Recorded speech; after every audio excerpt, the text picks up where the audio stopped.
What's going on, YouTube world? Thankfully, being a super collector of Josh Johnson, I don't have to worry about 1,000 cards being produced this year of him.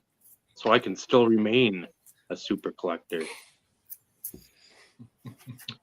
Michael, somewhere. Vincenzo, somewhere. Steve, somewhere. I'm Dave. Somewhere. Somewhere. I don't know where. IRP 211 on a Monday night, so I think we've pretty much run the gamut of nights now. If we haven't, I know Thursdays we've done a couple before the season for football. Yeah, because of Brad. I think there's been a Saturday episode or two. Yep, Saturday with Brad that time, and Michael for the football.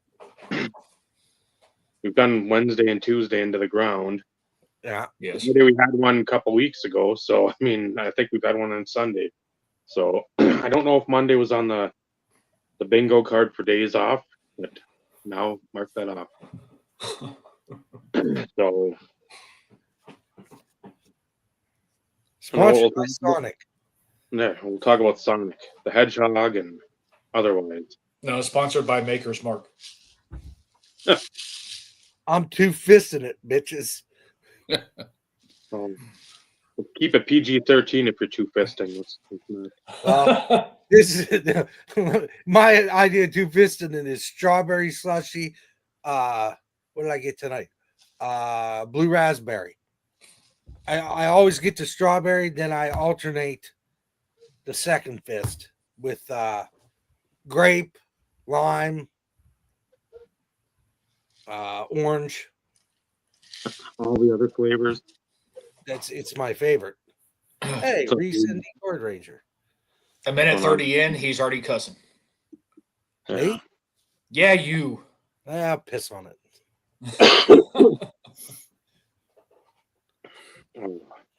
It's been a year of interesting situations. Yeah.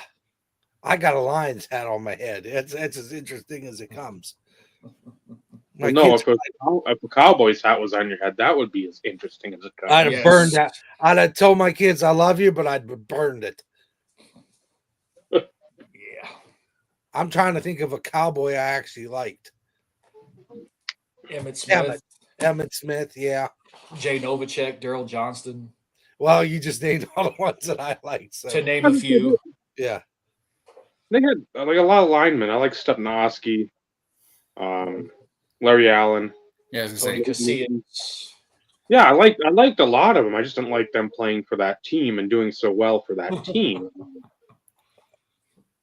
Aikman seems to be a nice guy, but I just don't think he was the greatest quarterback like they make him out to be. No, he was above average, but he won championships. And he belongs in the Hall of Fame as much as Terry Bradshaw does. He got in because his teammates were good. Yeah. Well, that case in point. Yeah. But it's no different. Like Emmett Smith wouldn't have been as good as what he was playing for any other offensive or, running behind any other offensive line. No, you put him behind like Detroit's O-line back then. Yeah, you got Lomas Brown and a couple other decent guys, but no. Yeah, but you're not gonna have Barry Sanders numbers. And you put Barry Sanders on Dallas's team with that line, and holy shit, he'd still be playing because he still wouldn't be getting tackled, right? He'd still be running. Yeah, Michael hit me in the cockles with that one. Oh, it's true. His numbers aren't good. His numbers aren't good, but he was a field general. That was Bradshaw. He could lead a team. That was his gift, and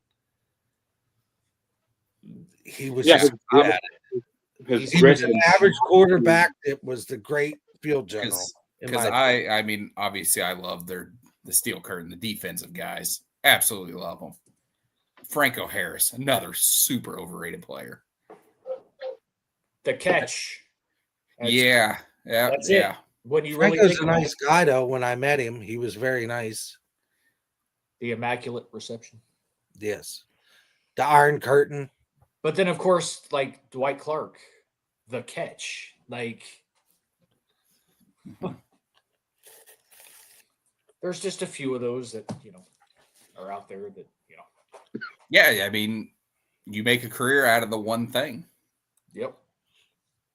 Franco's Italian Army. I used to have the hat when I was a kid. It was like it was a Missouri top hat. It was a Missouri top hat. And, Fez? Like a Fez you had? yeah, it was a Fez. It was black gold on the front, and then it was the Italian flag colors on the back. And it said Franco's Italian Army. Nice. I wonder if my dad still has that. I bet that'd be a nice little thing to put on the wall. Up with that Or help maybe- for my wife. Yeah, it would. Of course, I could also say that Terrell Davis probably would have had a hell of a lot longer of a career playing behind the Dallas line. This is true. Yeah. I could only imagine what his numbers would have ended up if he wouldn't have gotten hurt. Mm-hmm. But, you know, I'm partial. Yeah. I mean, injuries are a part of it. They are.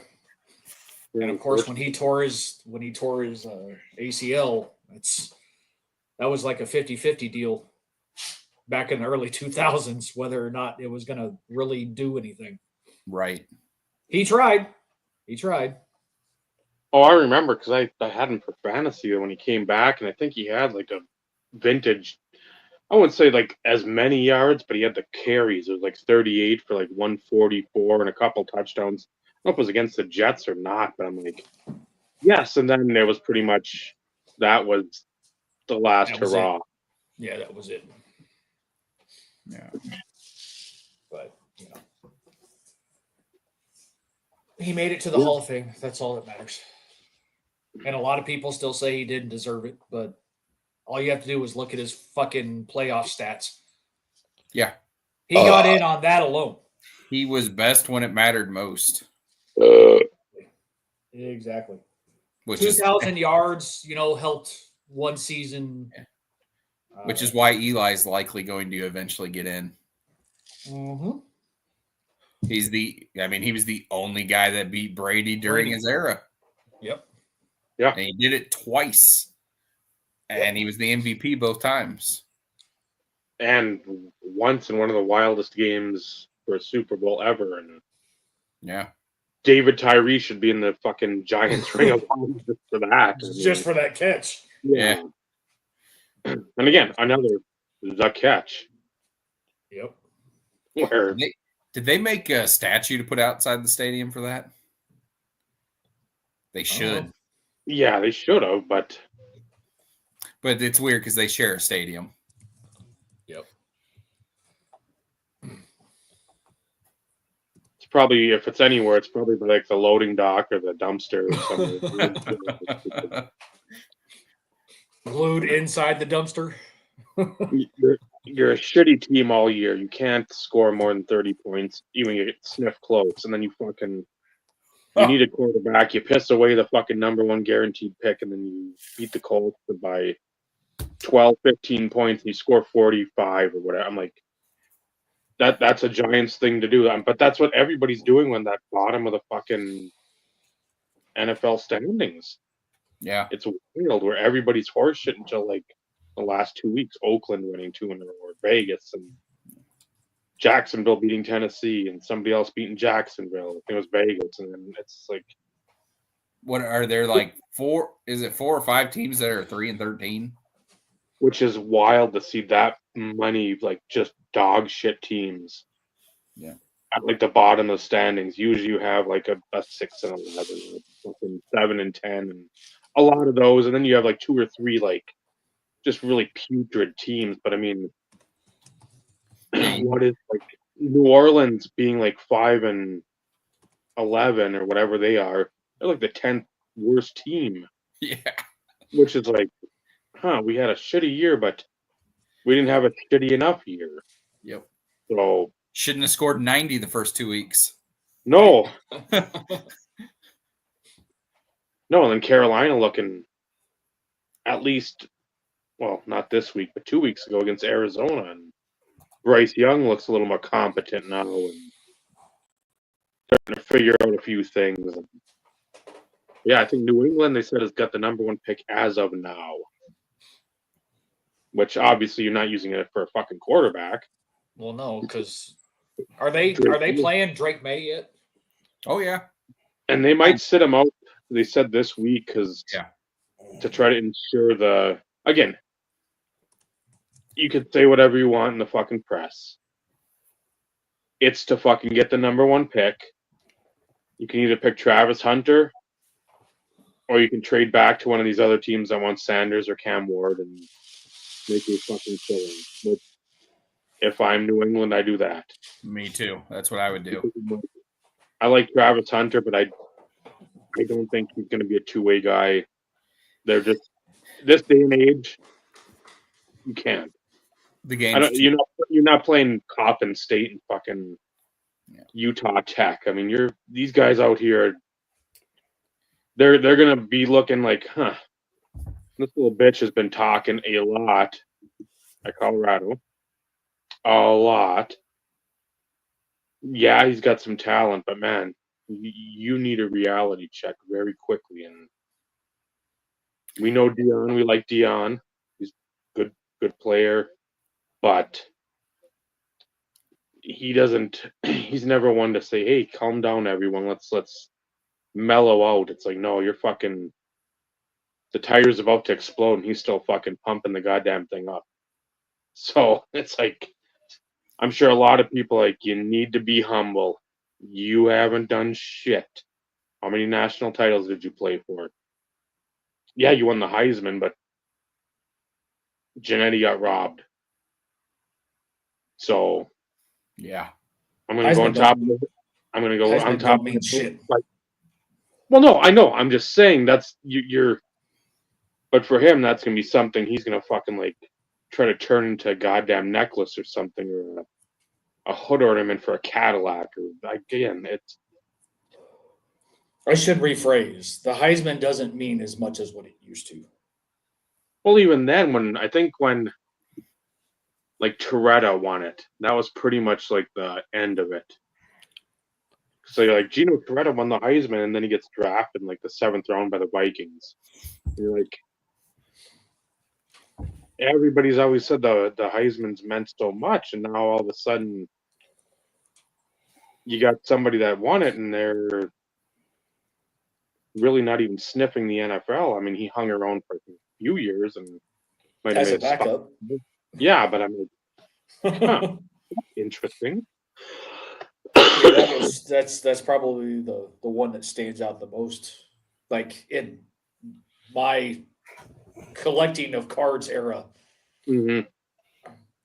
Oh, Gino Toretta, Heisman Trophy winner, put up hella numbers, but it was like, and the only reason why he got cards is because he was the Heisman Trophy winner. Yep. Yeah, other than that, nobody Is said that it. the same for Tim Tebow? Tebow was a first round pick. And deservedly so. Yes. Not. Yes. Greatest was he a throw. first round pick or was he second round? They First. moved up to take him. First, they moved up. Really? They moved back into the first round to take him because Vaughn. They took him and what? Eric the Pecker Decker and Demarius Thomas. They were all in that class. Yep. Yeah. I'm visualizing the NTRPAs in my head. Yep. That would have been a nice bit of getting the box breaks for the Broncos. Mm-hmm. I'm sure it would have been an if you could have like an even playing field, though, not like the staggered pricing of today, where $200 a buy-in for them, and like it was a great to be a Broncos fan though during that era because breaks were cheap and everybody bought into breaks, and if they got the Broncos, it never failed. I usually ended up with most of them. Yeah. So like DT and Eric the Pecker Decker, I probably have the most out of every like Broncos auto there is outside of TD and Von Miller. I have quite a bit of Von Miller too. Noted.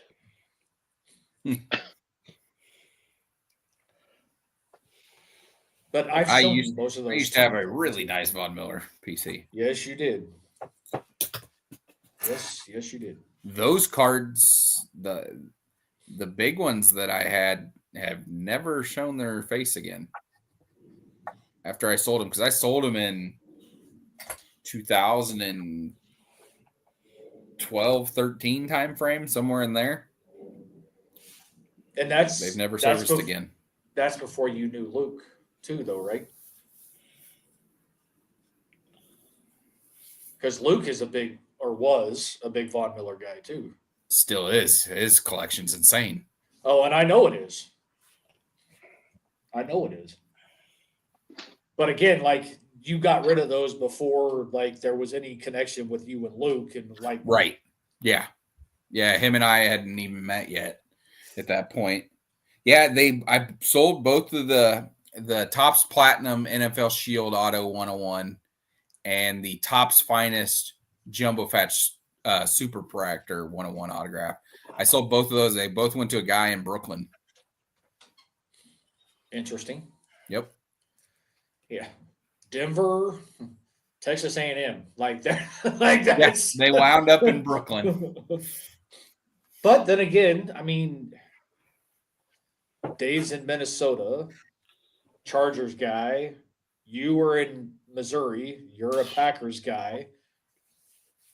From Vinny, Iowa. And Vinny, of course, originally from Pittsburgh, now in Michigan, he kept his team. Oh yeah. And then of course there's me, Dallas, Denver. Like, Yeah. I don't know. The only good thing about moving here, my second team was always the Wings. So it was natural to just, like, when I went to the Wings Penguins game, my boss got me tickets. I wore a Penguins hat and a Red Wings jersey the first time, and then I did the reverse the second time I went. And people were just looking at me like, "Are you confused, young man?" I'm like, "Listen here, people. I was going to use but I was like, these are my teams." And I like the Capitals with Ovechkin. I didn't, Al Iafrate. I have to slow down and say his name because I always Al Iafrate. Al Iafrate I loved him. That dude just could rip like nobody's business. He just shot that puck like a banshee. But it's almost like a sin if you have more than one team. I don't give two shits. I don't either. Yeah. Case in point, Patriots fan, Bledsoe era. But it was Denver and New England. Like, growing up, I liked the Penguins, the Red Wings, the Leafs because of Sundin and Gilmore. And yeah, that's me. That's me. I'm one big faux pas. I wasn't big into the Oilers. I wasn't big into the Canadians. Pretty much my Canadian team. Well, I liked Quebec, the Nordiques. Yeah. But then I did not care for the Avalanche when they moved. I like Joe Sakic. I thought Peter Forsberg was a good player, but the rest of that team, Claude Lemieux, I hated his guts. And it's all about Patrick Waugh, man. And I couldn't stand Patrick Waugh. I couldn't stand him, but I'm like you. I liked Forsberg and I liked Sakic. And the only reason why I knew anything about the Avalanche was because I liked the Broncos. So, you kind of, if you pay enough attention to a certain sports team, you have a tendency to get other recommendations for things related to local area sports. and I think it was my mentor, Rick O'Connor, that put it best. He's like, "You're a hockey fan. You like all the teams." No, I'm not going to the game tomorrow.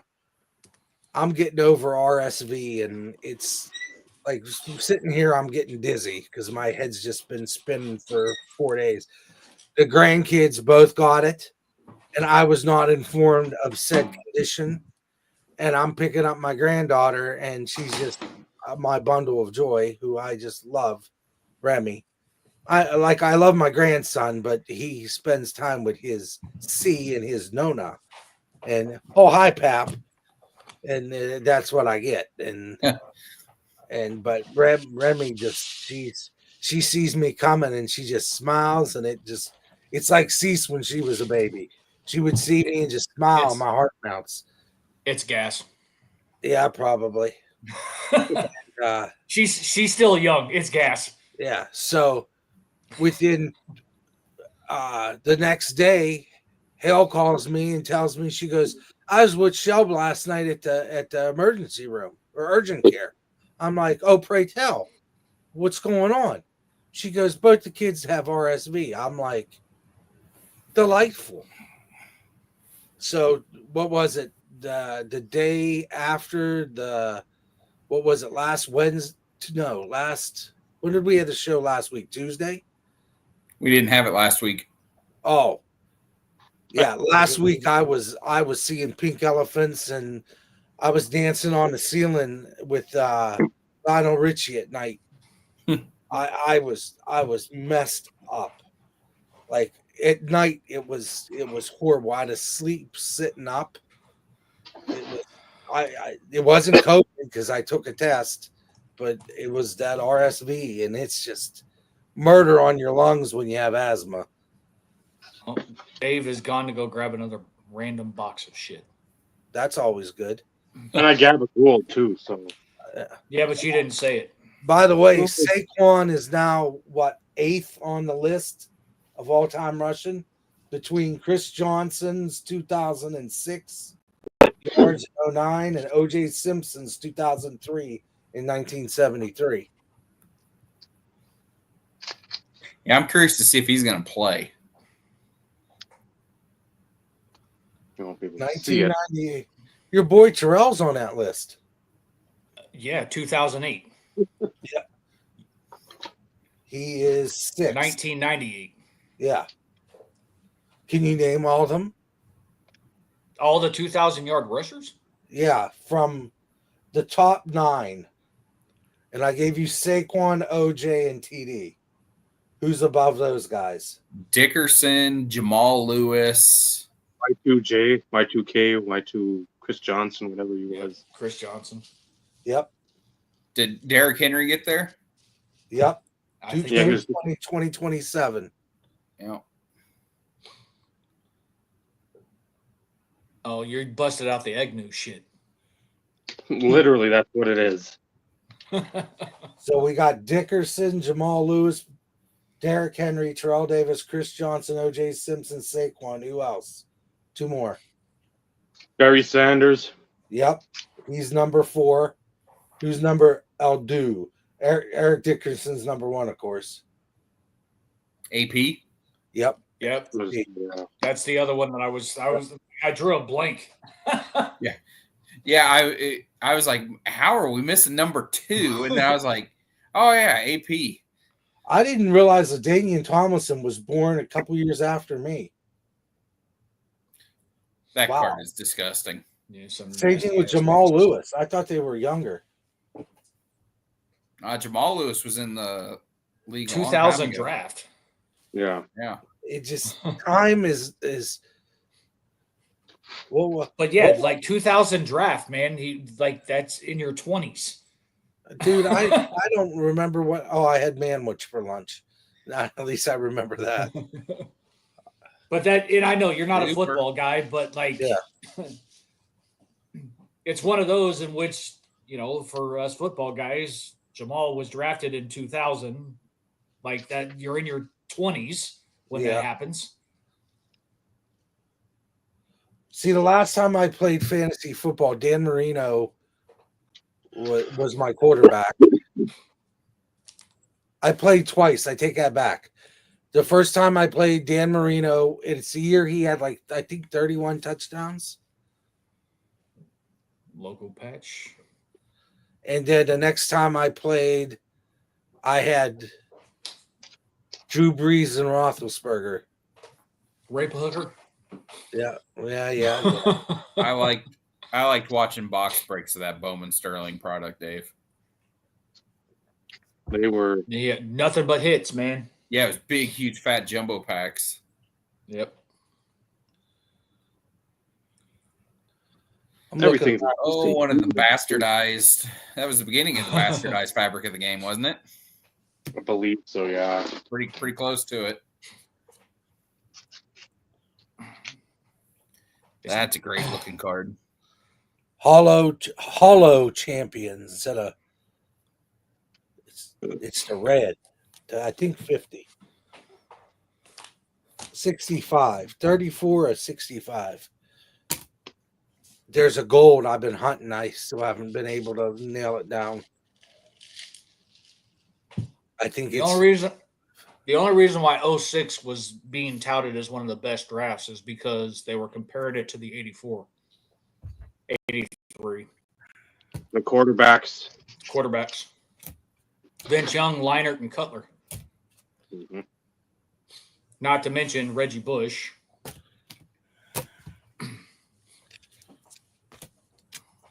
That's an underrated set for a base card. That's the base card. Look at that. It's pretty. Yeah, Michael, pick a number between 1 and 3. Pick a number between 1 and 3. 2. You could have picked 1 or 3. They're not between 1 and 3. 2 is. You know what I mean. Clearly, I didn't. That's fine. What's the actor? Oh, here we go again. Vinny. Jean-Claude Van Damme.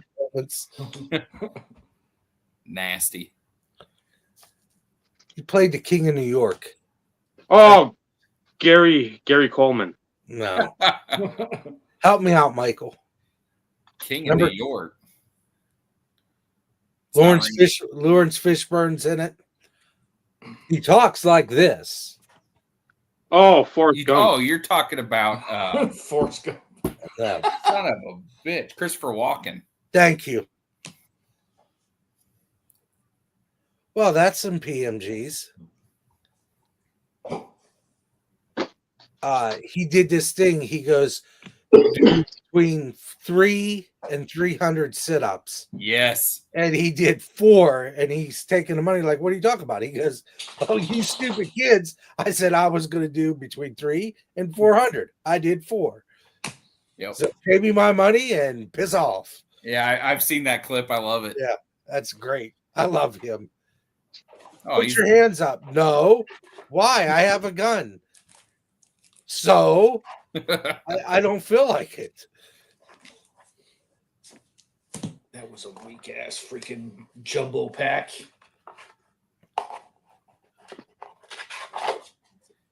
Weak. All kinds of shit sitting here. He's in one of my mom's favorite movies ever, At Close Range. Yeah, it's a good movie. Yep, him and with it was Sean Penn, and who was the other? Was it Chris Penn? Was it Chris Penn in there too, or was it Sean Penn and somebody else that were brothers? Yeah. I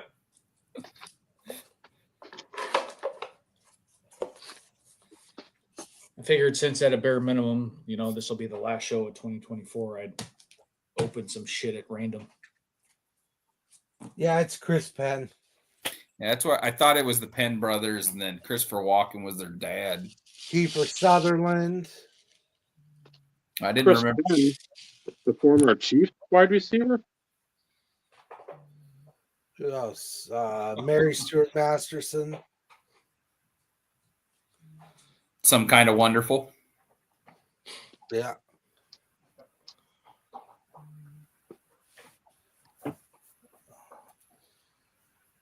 When was the last time you looked at any of this stuff, Dave? It's been years. There's no need to. Because then I'll sit there and be like, man, I should probably look these up, and like, why? Go to a bridge and dump them off. Or just send them back to Brad. I was going to say, at a bare minimum, if you get sick and tired of them, just send them to Brad. I know he sent me a bunch of them. I think back in the day. when he joined breaks. Topps black. No. There's a little Panini. card. Ooh, that's a micro. I know. I just It's thought a I'd throw it sticker. there. Upper deck black here. It's the last Panini sticker I needed. No, Joe. And when it came in, I was like, where's the card? Because all you could see is that much of it. I didn't realize it was that small. That's what she said. Ha, You set yourself up for that one.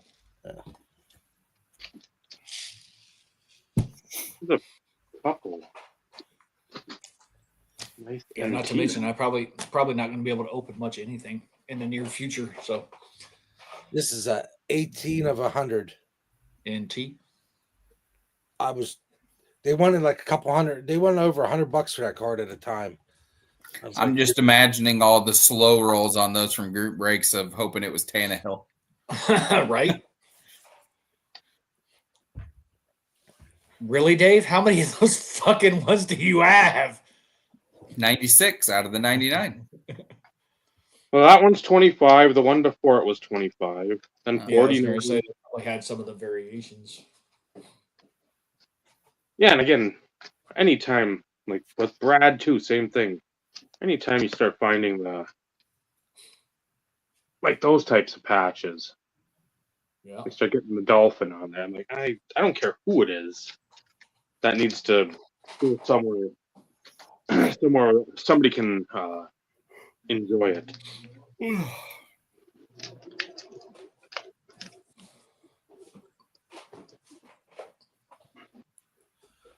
Oh, what to open? Game Gear. Exactly.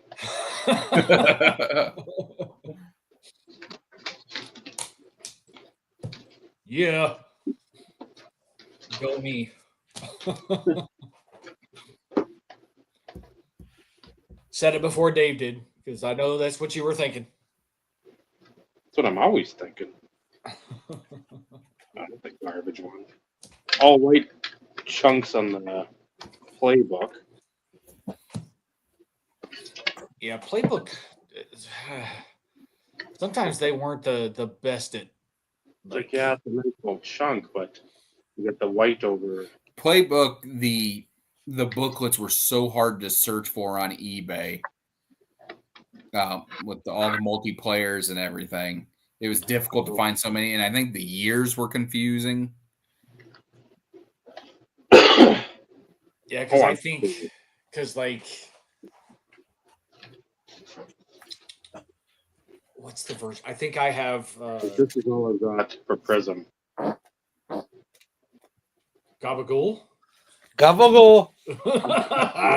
was like, wait a minute. I think I only have the patch version of the one that TD is in from Playbook. Yeah. I sold the patch version that Clay was in. It was tackles, and all the patches were nasty except for, I want to say Urlacher was the one color, but London Fletcher was laundry tag. Jesus.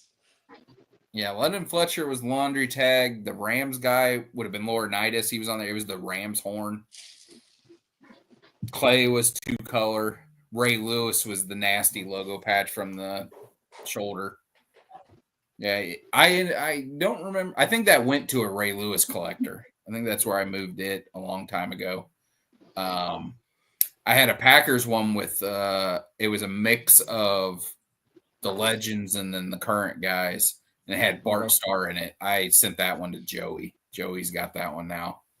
The only one I kept, it was a 5-piece, and it was SBXLV. It was the Packers Super Bowl one. Okay. And it's got Rodgers, AJ Hawk, Clay, Charles Woodson, and I want to say Greg Jennings. I think he was the 5th. I love that because Charles Woodson is either glove or shoe. Oh, so different, something different then. Yeah, the other guy, because it's not the prime version. I don't even know if there is a prime version of that card because, the checklists were stupid. Yep. But I want to say it's low numbered, like out of 24 or 29, something like that. And see, and I can't remember if mine's the 25 or 49 either. Because I know that there's a non-patch version. Then it's likely out of 25 or less. Was he on there with other running backs? Yeah, Jim was it shit. I'll see if I can't find it here in a minute.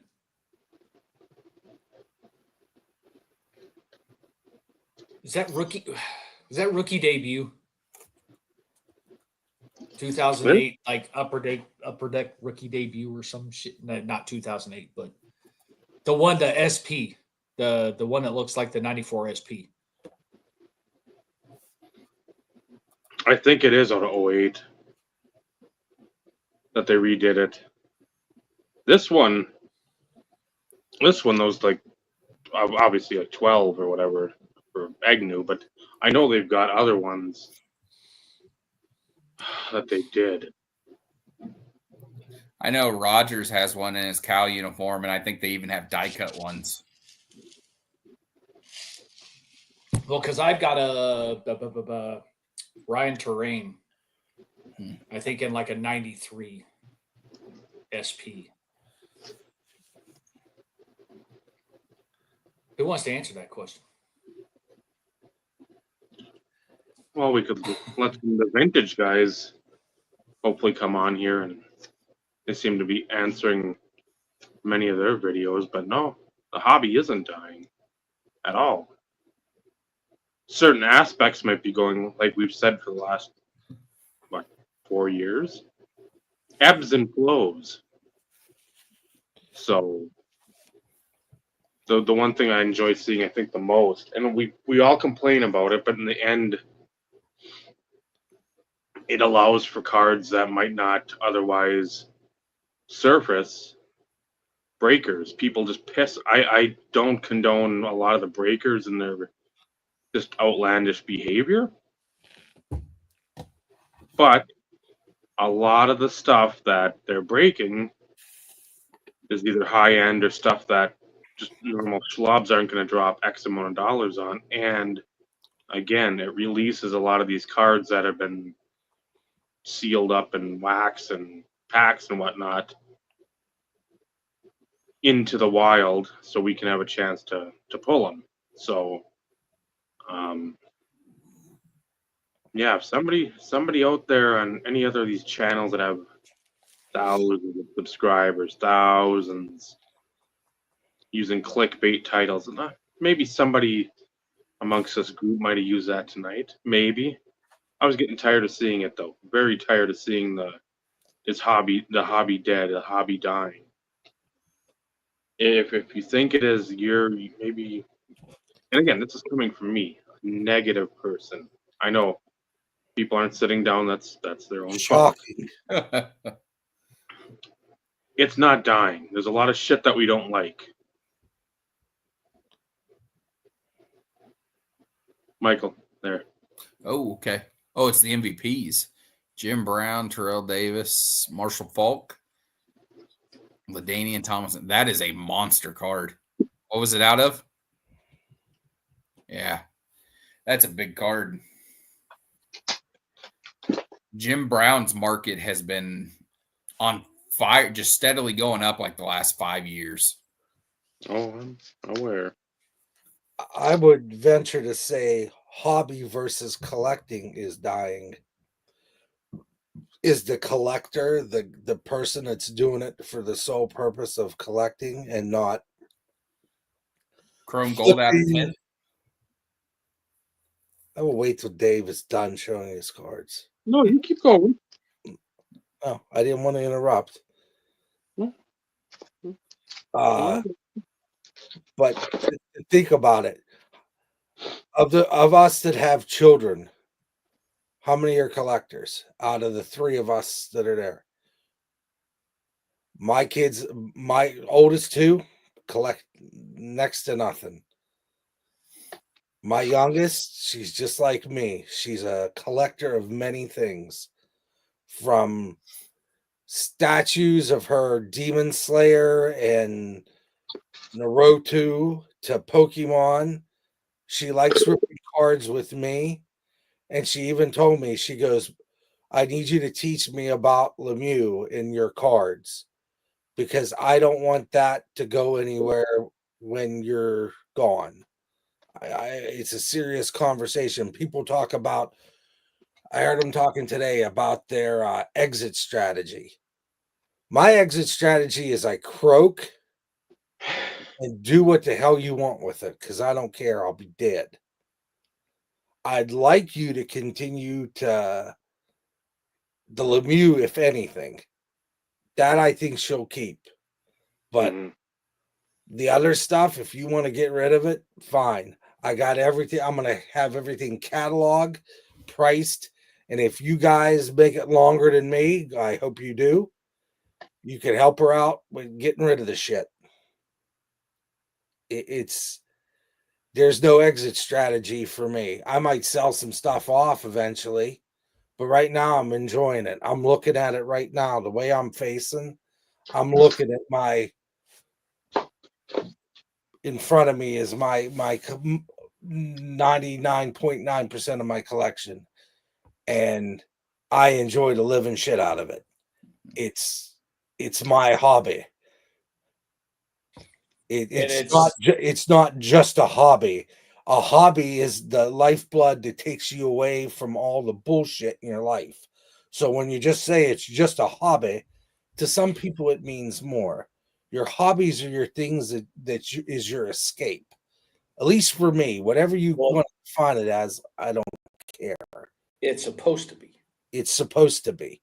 For me, it's my, and if what I heard today, law of diminishing returns on super collecting. Really?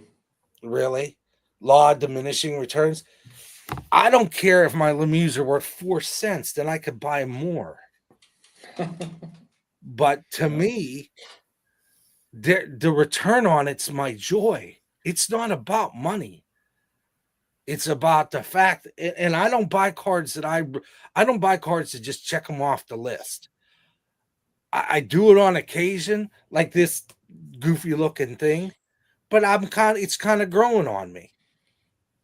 I look at it when I get it in, and I'm like, oh, that's that kind of stick. What kind of pants is he wearing? Nike instead of the old Supras. And I said, what kind of stick does he have? Is that a Koho or is it a Nike? Because you use 4 different sticks. That's the kind of stuff I enjoy about cards. If you want to look at a 56 whatever the shit and just dissect it, spitting all over the place. I got a cold sore on this side, and I got an ingrown hair. So if you're looking at me, I kind of look weird because right here I shaved this. I was wondering why people were looking at me funny today. And then I was showing the video of you opening Tatenda's jersey at Christmas to Tatenda. He goes, PR, what's wrong with your face? My wife would say that a lot, but I shaved like right here to get to this ingrown hair and had to yank the sucker out with a pair of tweezers because it was calcified in my beard. So if you wouldn't have mentioned anything, most of us wouldn't have even fucking noticed. Probably not, but the story's funny because Tatenda, being from Zimbabwe, looks at me and goes, PR, what is wrong with your face? I thought it was funny. But again, I digress. So the law of diminishing returns.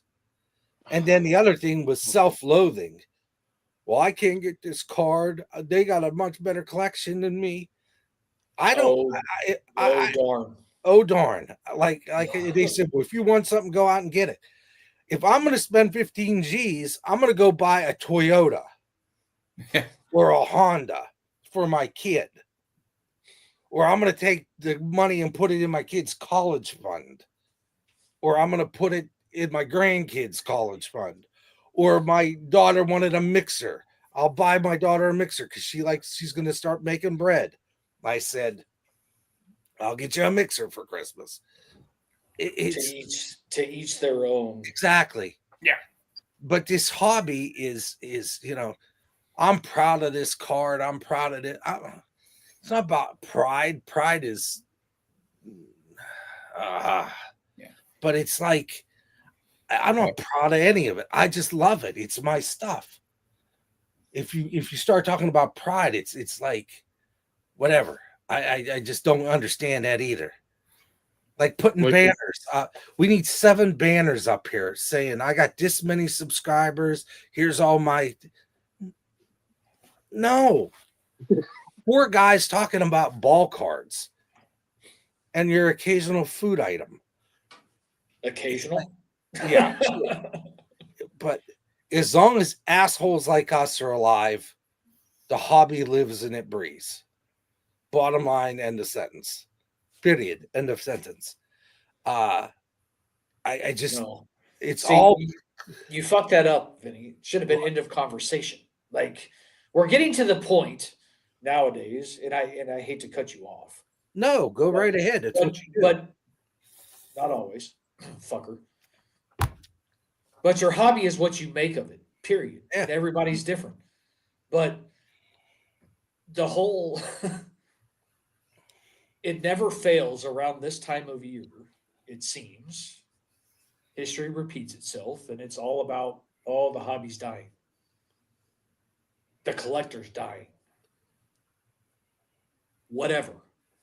Okay, so who gives a shit if it is? Yeah, whatever.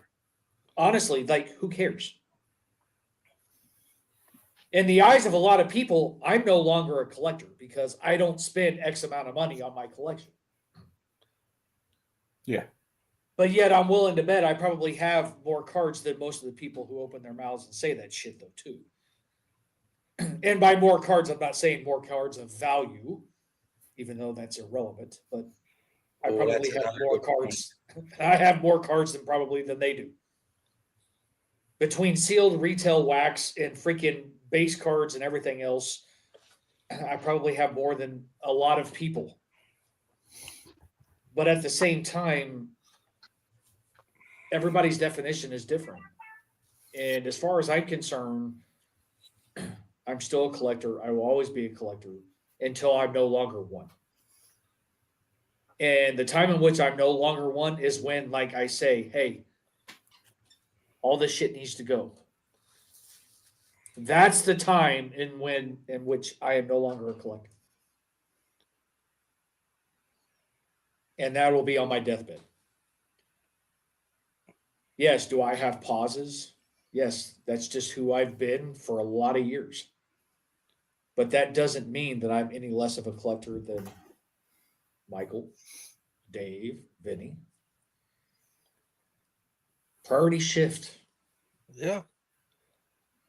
And for those of us who have children going through a divorce, priorities. Just saying. And people have other hobbies too, you know. Well, you do. I collect pen knives. You're still a collector. Yeah. It's all lumped. I Because collect pens. you're a collector of many things. Yeah. As my wife calls me, I'm a hoarder. Just like Michael, though. Michael is a collector of many things. Yes, he has the card aspect, but he's done memorabilia. He has his statues. Like, Yeah, the cards aren't my favorite. I mean, cards are my number one, but like I collect Eagles. Collected Eagles for a lot of years. So, like, once a collector, usually always a collector, and it doesn't mean that you're like pigeonholed into one fucking thing. The hobby thing is always when it's said, it just means the card hobby. So it's like everybody's so hyper focused on it. It's from vinyl records to whatever else. Like Ed. Ed collects vinyl. He collects.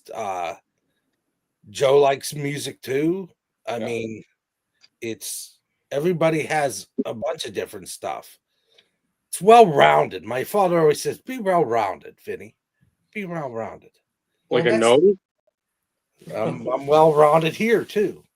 like a big nose, like a big well-rounded nose. Sure. I have more of a hook. This is more of a Roman / Croatian, Slovenian, Austrian type hook nose. But Are you I sure? can see the Are ball. you sure it's not? Oh. Where's some Not- tape? I can pull a Pee Wee Herman. I only have this kind of tape. I don't have any regular tape. It would still work. Yeah, Michael, you don't have to buy blue tape forever if you could sketch all that blue tape I used. Yeah, on every fucking top loader. Every Here's one your of them. rubber bands for next year. I got to supply them too. My collection was probably well under 500 cards until Vinny sent me that box. Yeah. Now it's over. All that, didn't I? There's my cuss word for the night. Your Yes. second cuss word for the night. Well, second, Second of probably a few more as the night progresses. possibly. I would take the under. My dad's going to get mad. Well. Dad, no offense, who gives a shit? This is true. Like my Like- dad says, Minnesota, Texas, Missouri. It's like, when do you think you're going to have such? He goes, the technology of having friends that are, went from pen pals to hit a button. He goes, it's the most fantastic thing in the world. And he's 73. He's turned 73. He's like, that's what technology is about. Just beware of the Terminators and you'll be all right. It's this is the hobby. The people are the hobby. Russian machines. Yeah. There's one over my shoulder. That's Meredith's.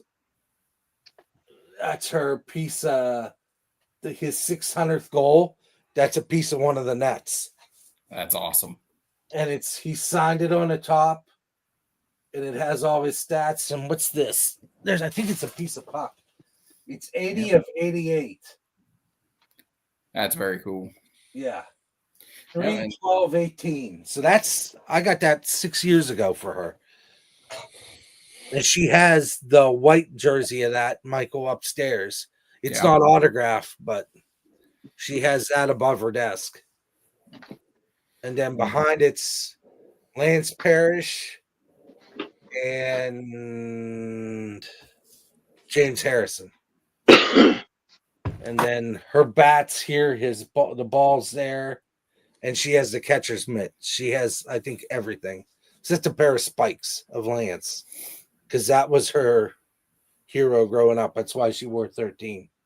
And of course, Jerome Harrison, so she says, her future husband. Yeah, Jerome Harrison. That's what I said. James Harrison needs a notable nickname. Thank you. Subscribe to Debo. I met him, and he is the nicest guy in the world. He was a rookie, and my brother, who's a teacher, the Steelers played the teachers in basketball. And they come rolling in, and it was the beard. Help me with the name again. Since Brett Kiesel. Kiesel. Him and my brother were up against each other. So it was fun to watch. My two big, huge ass dudes, because my brother's 6'5.5", weighs about 320 there.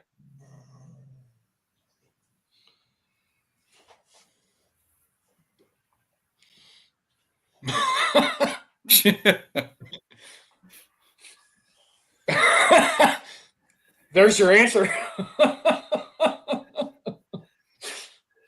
What do I think of him and the people of his ilk?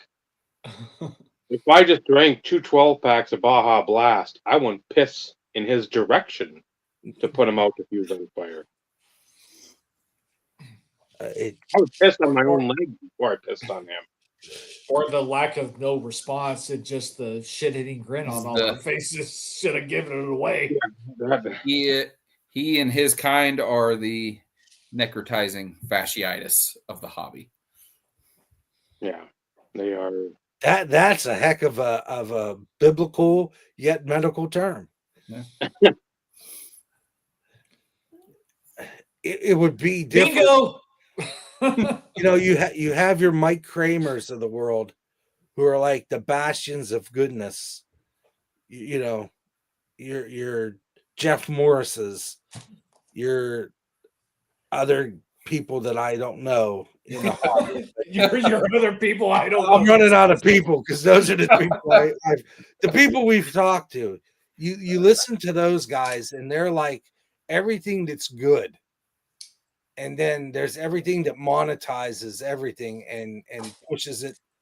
When you ask somebody who they collect and they're like 15, very few people can get like I've heard very few young people say, well, I collect them for this reason.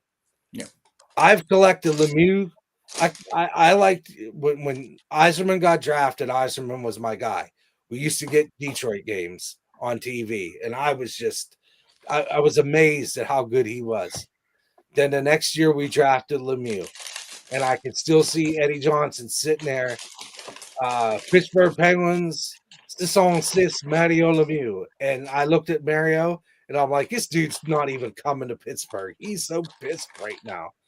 And then it was Paul Staggerwalt who put him in a limo and drove him through the tunnels. I think it was at night to see the cityscape. And he goes, it was my full intention to give him that moment of where he saw that city. And then when he saw the fans, and then he's been there ever since. From the love of the city to what he did for the team, to the way he played, to the way he was a decent, wonderful human being, to my knowledge. Yeah. Again, opinion. That's why I collect the guy. It's same with like Malkin. I think Malkin's just a goofball, and I love him. He just loves hockey, and Stamkos is so serious about hockey, and there's just that drive in him that I just enjoy watching. And those are the guys I collect. And Brian Russ came along, and I started collecting him. There's got to be that moment, and like I would be a Yager collector too. Because I didn't like Yager in the beginning. Well, I liked him in the beginning, and then in the middle, I kind of was like, what the heck you doing going back to Czechoslovakia to play? You could be the best player of all time. Hands down. Hands down, pound for pound, best player I've ever seen. Could score, play defense, steal the puck. Just amazing. And Pavel Datsyuk, another guy, probably the most underrated hockey player ever. The guy was the magic man. He was magic on the ice. And there's reasons to collect. But everything is so money now. Did you just pull that?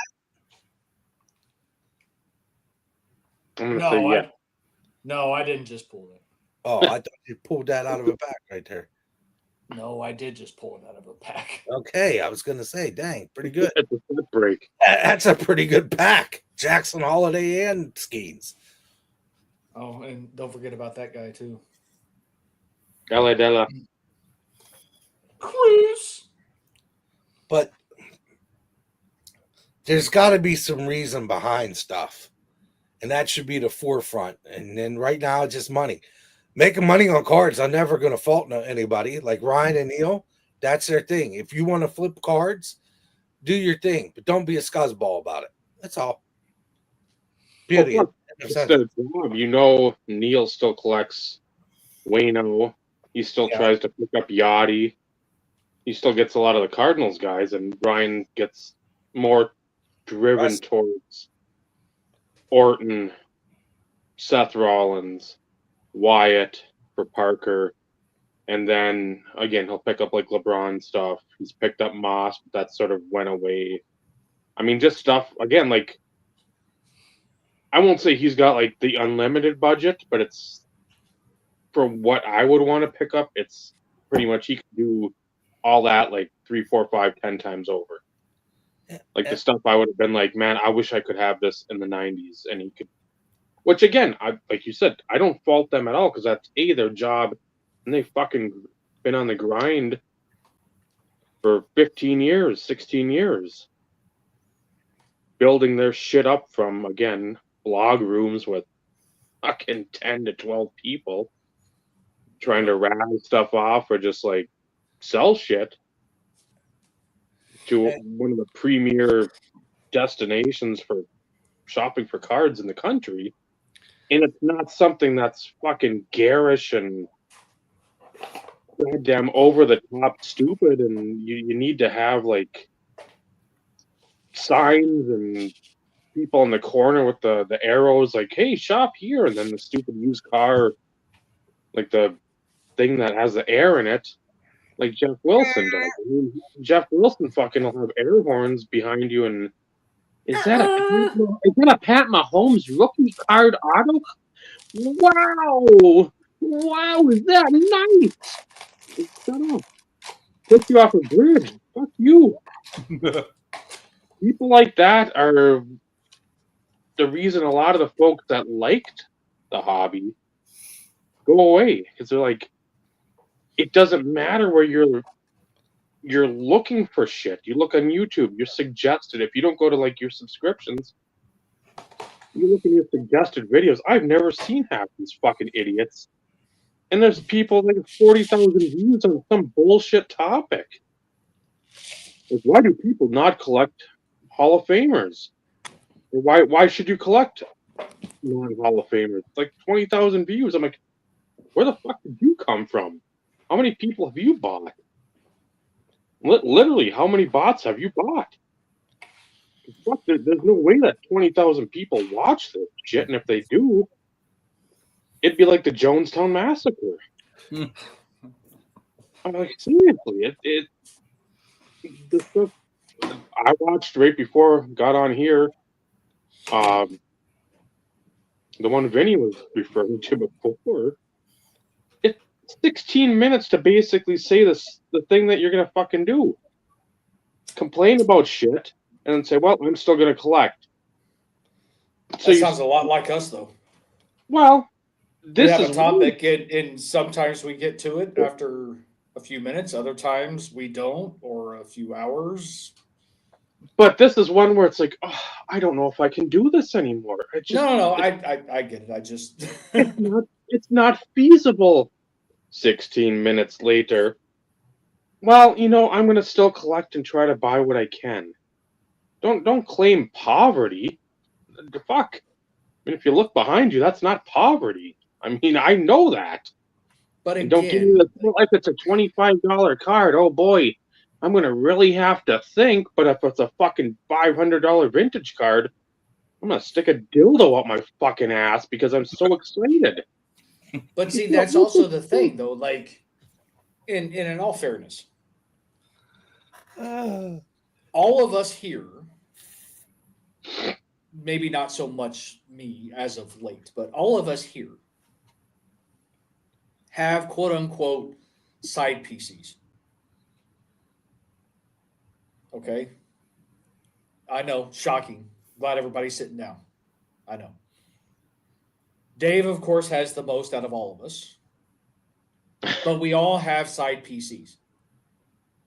And I'm speaking about this because although, sorry, Michael, you're still a super collector. You'll always be a super collector in my eyes. Sorry. Yeah. Even with the shit I sold that an you're impeccable rainbow last week. Good for you. I hate it, but good for you. I didn't hear anything you said because, of course, that's when you started spinning. Of course. I said I hate you. I said I hate you, but good for you. But I sold off the indelible ink rainbow, but kept the indelible ink rainbow that I liked more. But we're still super collectors of one main player. You are not an active super collector. No. Okay. So, but you still have the mindset you're still a super collector as far as I'm concerned. Like that's never going to change. Even if you got rid of all your clays, and I mean this, like all of them, you would still be a super collector in my mind. But we all have side PCs. And depending on like where you want to put your money dictates the amount of money that you can spend on the main PC or the side PC or the other side PC or the side 365th PC in Dave's case. But it's always a juggling act. And if you're overly concerned about the definition and then the dynamics of being a super collector, and you have concerns or whatever, then take your foot out of the water in the other fucking collection bullshit and focus on one.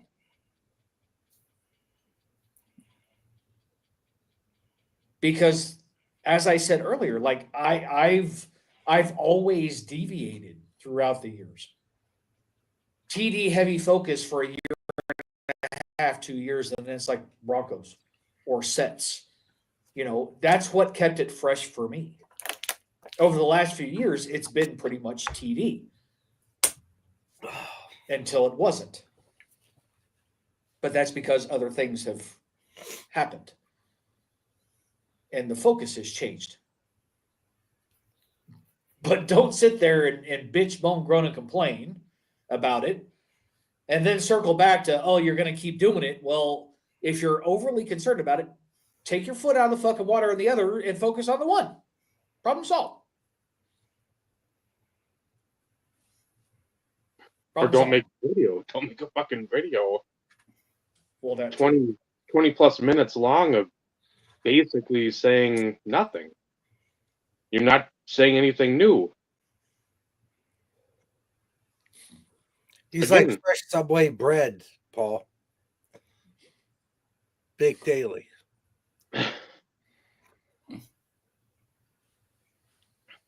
I'm all for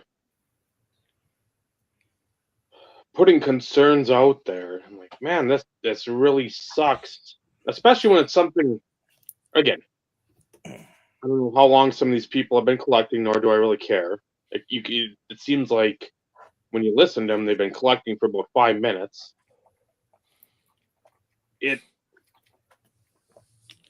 We've all at some point come across the like, well, okay, our guys are done. Now what? And it's always been, for us back in the day, like moving on. Like, okay, I know I've got a couple other guys I enjoy. Natron's done. Well, I like Kerry Collins. I've got a collection of him. Dennis Northcutt, got a collection of him. Like, I hope Josh McCown will do well, so in 04, I'll start collecting him, start buying into him a little more. Okay. And then, I like the Jaguars patches, so I'll just try to pick up a Greg Jones, and then, okay, I get hooked on him. Okay, I could sell him off because he's had a couple of good games. And again, it's because you're sitting there, it's like, well, there's still more of, if you don't, like, tier out what you're collecting, it's going to be real fucking tough to mentally come to terms with losing, like, shit you like. Like, okay, there's a Kerry Collins 101, Ultra, whatever, the Platinum, whatever medallion. Okay, I want that, but then there's a Northcutt to 8 up. It's a rookie year, and the Platinum medallion for Kerry's like 99.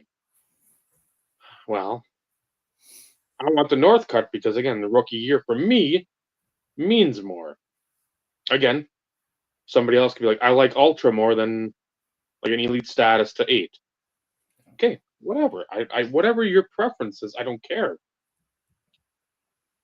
But to cry poverty or cry, oh, these card companies just need to go away so it makes it easier for me to collect all the cards. No, You know what needs to go away? No card companies, no cards. You. No card companies, no cards. You need to go away. If you're fucking complaining, well, I don't like this kind of card. Don't collect it. Nobody in the fucking world has got a fucking revolver pointed at your head at point blank range. Get the pajama cards. Get them all. Nobody's fucking saying that. If you don't like something that's being produced, Don't buy it. nobody in the world is going to say, man, I thought he was really a super collector, but he doesn't want that fucking base Panini Chronicles card. Man, I think like 7 times less of him now. Doesn't matter. Fuck, who gives a shit? Yep, doesn't matter. Scratch your scrotum with a fucking cactus then. I don't care. It's stupid. Everybody's definition is different based on what that person collects. So true. Not everybody can be like Dave and want all 300 of the same card. Correct. You Except got- the Griffey guy that was on, I think Topps had something on him today that has 142,000 Griffey cards. Good for him. I know. I'm just saying that's you got some That's people. fucking bad, but that's fucking badass. Like that's unreal. He must have the money tree. It must be freaking blooming, by the hour. He must be in the 49th or what 50th state. I don't know which one it is, but it's where those money trees grow. But then you have like somebody like Michael, who only focused on really the cards that he liked.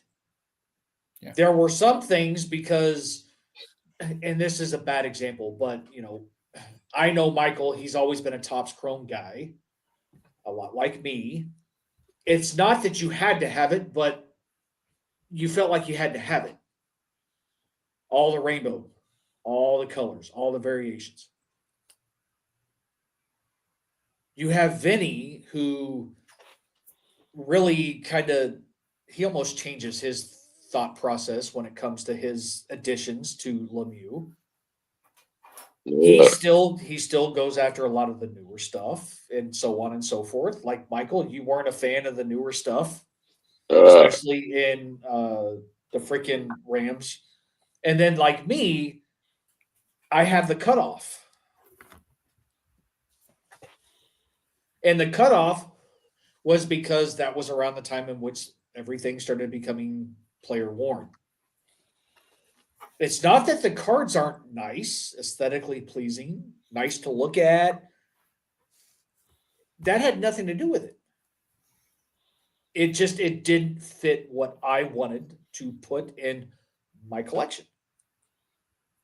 That's why I leave it up to Vinny and Dave to get all the shit that I normally wouldn't add to my collection. Just wait a couple Christmases. You'll be a super collector if you're not today. Yeah. Well, that was always my thing. If anybody, I can go on Cumsey and buy the 400 base cards I never bought and pump up my numbers on my collection. Yep.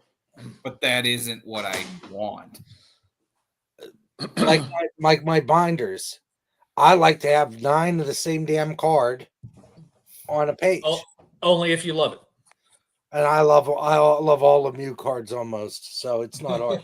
But if you see what I buy, I very rarely buy him in that Flying V uniform. So after the second Stanley Cup, they went to this. And he's in that till he retired the first time.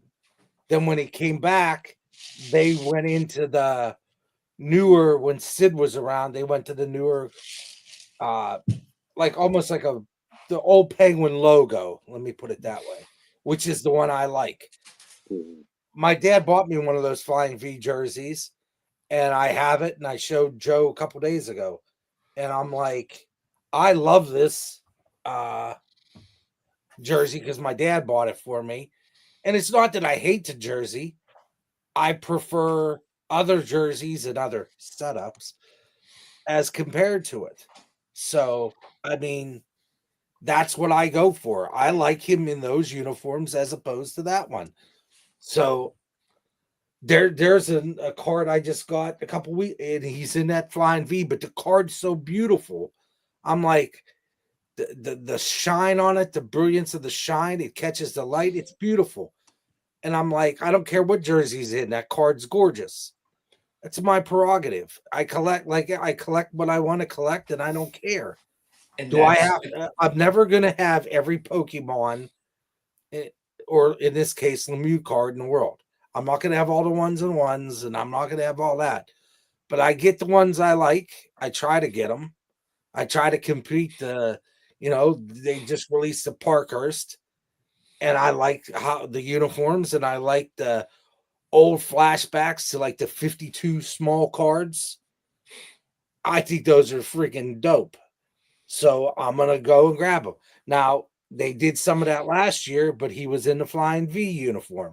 I'm like, oh, these cards are pretty cool, but I'm not going to be hyper focused on them. If I get them, I get them. If I get them at a good price, I'll be happy. And then later on, when they're up here, and then a year later they're down here, I'll grab them. But again, it's personal preference. Yeah, I don't. There is not a right or wrong definition of a super collector. And I'm not dictated by a chart and a graph. Well, what's the standard definition? What's the total number of unique cards of one player dictates you actually can call yourself as 200, 300, whatever it is. 250 is what the super collector group put on it, was like 250. Oh, that's higher than it was. I thought it was 100 and it was 150, I thought.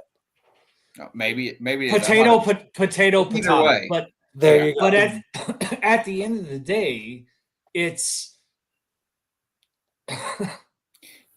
what you make of it. Yeah.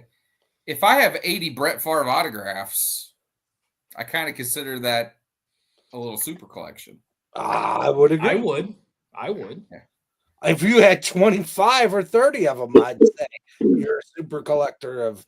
The super collector thing is whatever.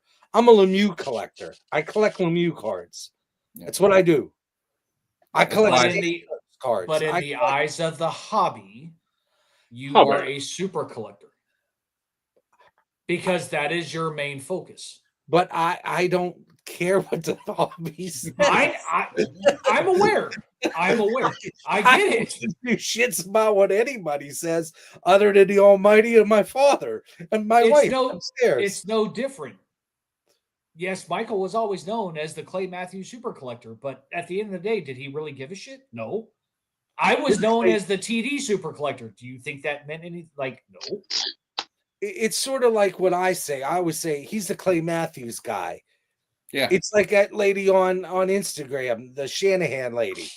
She's the Shanahan lady because she's the one that she collects Shanahan. And she'll this is my 52nd pickup of the year. And she'll show some bomb-ass Shanahan card that I've never seen. And I'm like, I wonder if Lemieux has one of those. Because it's like ITG or one of those. And like in the game, all those cards, I'm like, meh. Then this and up here, he's like, are you really looking at those, Vinny? Like some of those patches and some of those, the artwork and this. Well, there's only like 1,000 variations of them. Yeah. And I look at them all, and then the ones I like, I grab. So there's one I just grabbed the other day because I like the setup. Where's it at? Here it is. Because I didn't have nothing with Mike Bossy, and I think Mike Bossy's the cat's meow. Because the guy only played so many seasons, and he's like, I'm done. Don't ever say that again. Okay. He's the bee's knees. See how many holes we fill for you for Christmas now. Hopefully none. But this zero, zip, cool. Zero, zilch, nada, 9. 9? Oh, German. Never mind. Yeah. Never mind. Long story. Wow. Like that took a bit to compute. Dude, I'm just like, that's just a cool looking card. Those freaking cards there are badass. The Palladium. Of course, freaking Dave pulls out one of those fucking cards. No, I just got one of these. Yeah. That's stupid Brad. sending that Suter dual patch auto, and I'm like, well, what has he got out there? And there's some nice stuff that's not very expensive. Joel, So, I'm not quite sure where you came up with me having anything against Mike Bossy. Like that was not said nor implied. That's Denny's guy. So I like reading the tops of these. 0304 BAP Ultimate Memorabilia, 4th edition. Hometown Heroes, Bossy Lemieux, 38 of 50. Ultimate number 177,060 of 25,000. 17,760 of 25,000. I just love the numbering things on this. It's fantastic.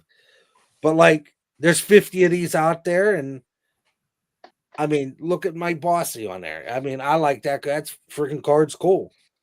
let's see it. I mean, it's got like, I don't know. It's just the way the card is put together.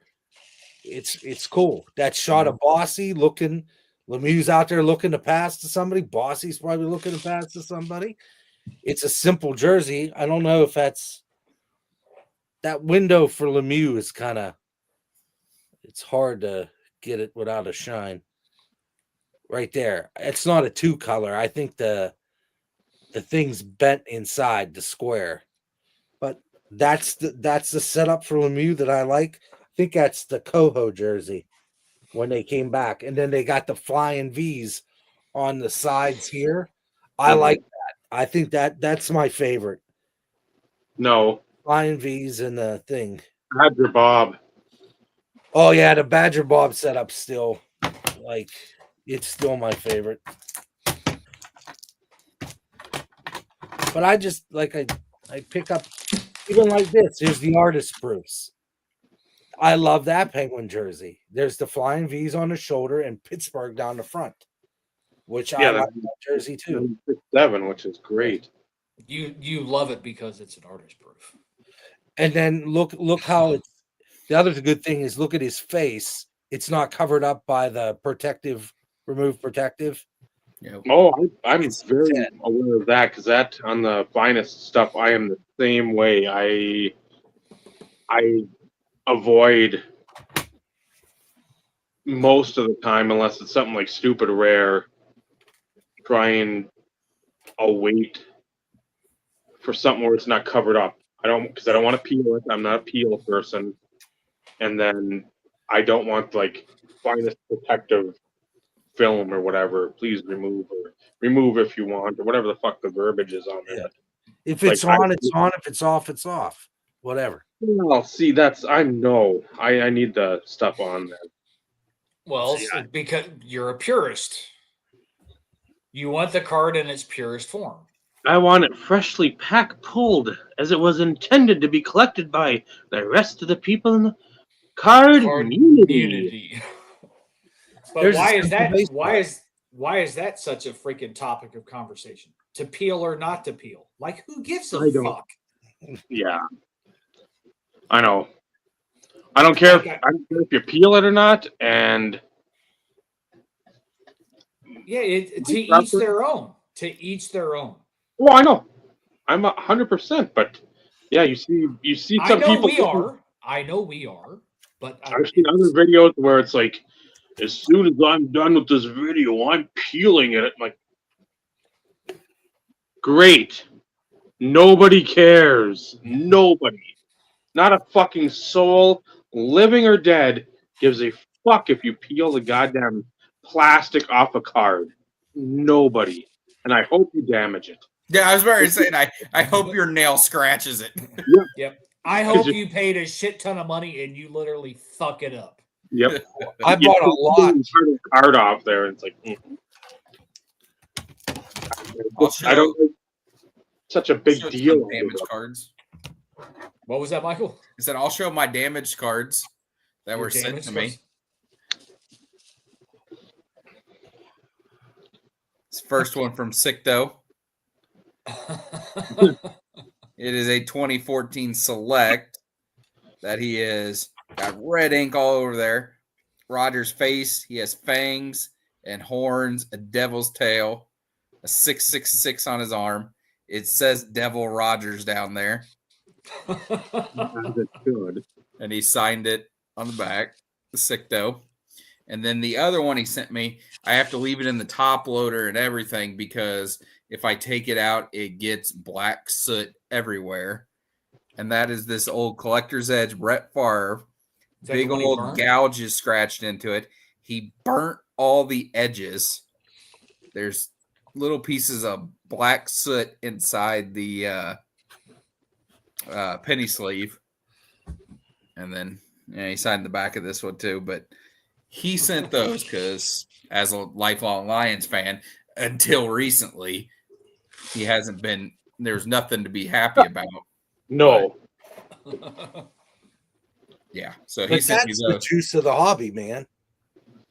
This one customs was a custom made by Denny, Den 1013.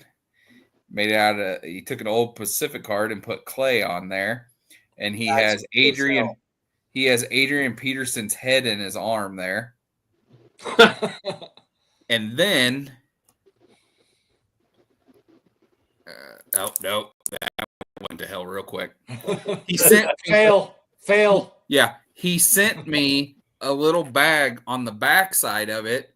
There's a little pouch that has the heads of Matthew Stafford, Calvin Johnson, Matt Forte, Jay Cutler, and Teddy Bridgewater in it. So you could change out the heads? I could switch out the heads if I wanted to.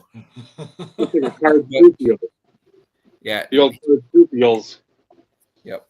He put a custom sticker on the back that says, "You have received a one-of-a-kind Den 1013 creation. This card contains pieces of different trading cards put together on one decoy with my incredible imagination to create a Clay Matthews cards that will stand out in your massive PC. Please feel free to change what head is under Clay's arm with the heads included in the bag on the back. A little glue stick, and you can add anyone's head from the Bears, Vikings, or Lions. Enjoy your 101. That's the kind of stuff that's just awesome and that I love. And that is, yeah, it's been a long time since I've shown that one off. But I was gonna say, I don't even remember that one. I don't either. Yeah, that would have been on a video back in the day. Well, of course it would have been, but still. Yeah, I don't remember. I don't think he put a date on it. No, so I can't even remember when it was. But I've had that a long time. Well, it has to be 2015. It has to be 2015 or newer because the clay cutout is from the 2015 Topps 100 card. That's the image from that. Okay. So it's 2015 or newer. But almost 10 years ago. If it's isn't that crazy? Yeah. It's crazy to think about it. Yep. But then again, like, it's hard to believe that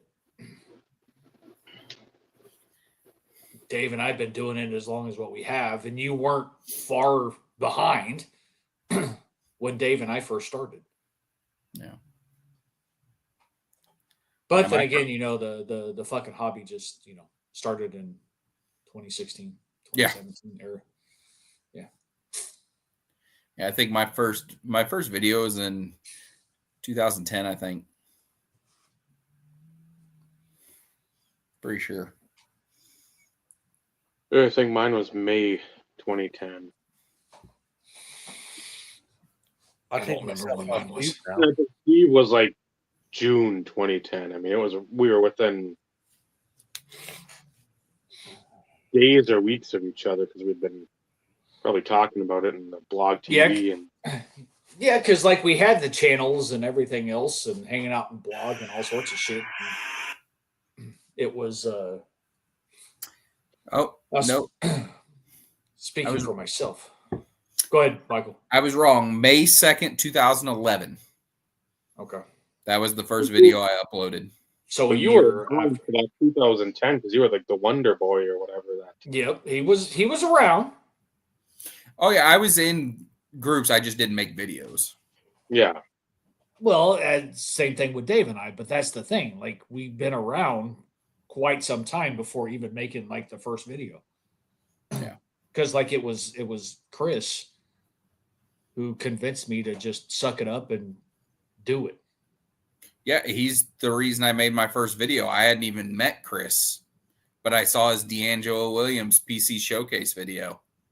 And that's what made me make a Ryan Braun one. And it wasn't a video, it was a slideshow. Mm-hmm. Mine was anyway. But yeah, and I mean he coined the phrase. Yeah. Well, for anybody who uses it, credit goes to Sick for 2024. But it's amazing how things have kind of progressed, though. Again, like we talk about it all the time. The fact that football was, 65%? Probably. At the time we all joined. I'd say more.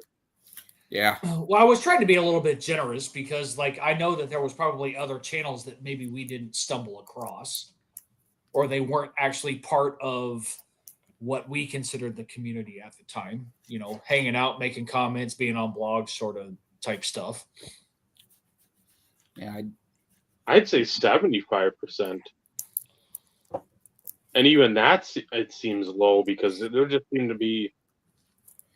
And again, it might not be football centric, but you had a lot of people, even if they collected baseball, they would still pick up a Cam Newton, a Tebow, a Stafford, a Sanchez, a Matt Ryan, a Flacco, just like, or like the old Hall of Fame guys, like Out Elite Limited or NT or something cool. It's like, man, I really like this guy. I love Dave Casper. I want to pick up a patch on it when I did.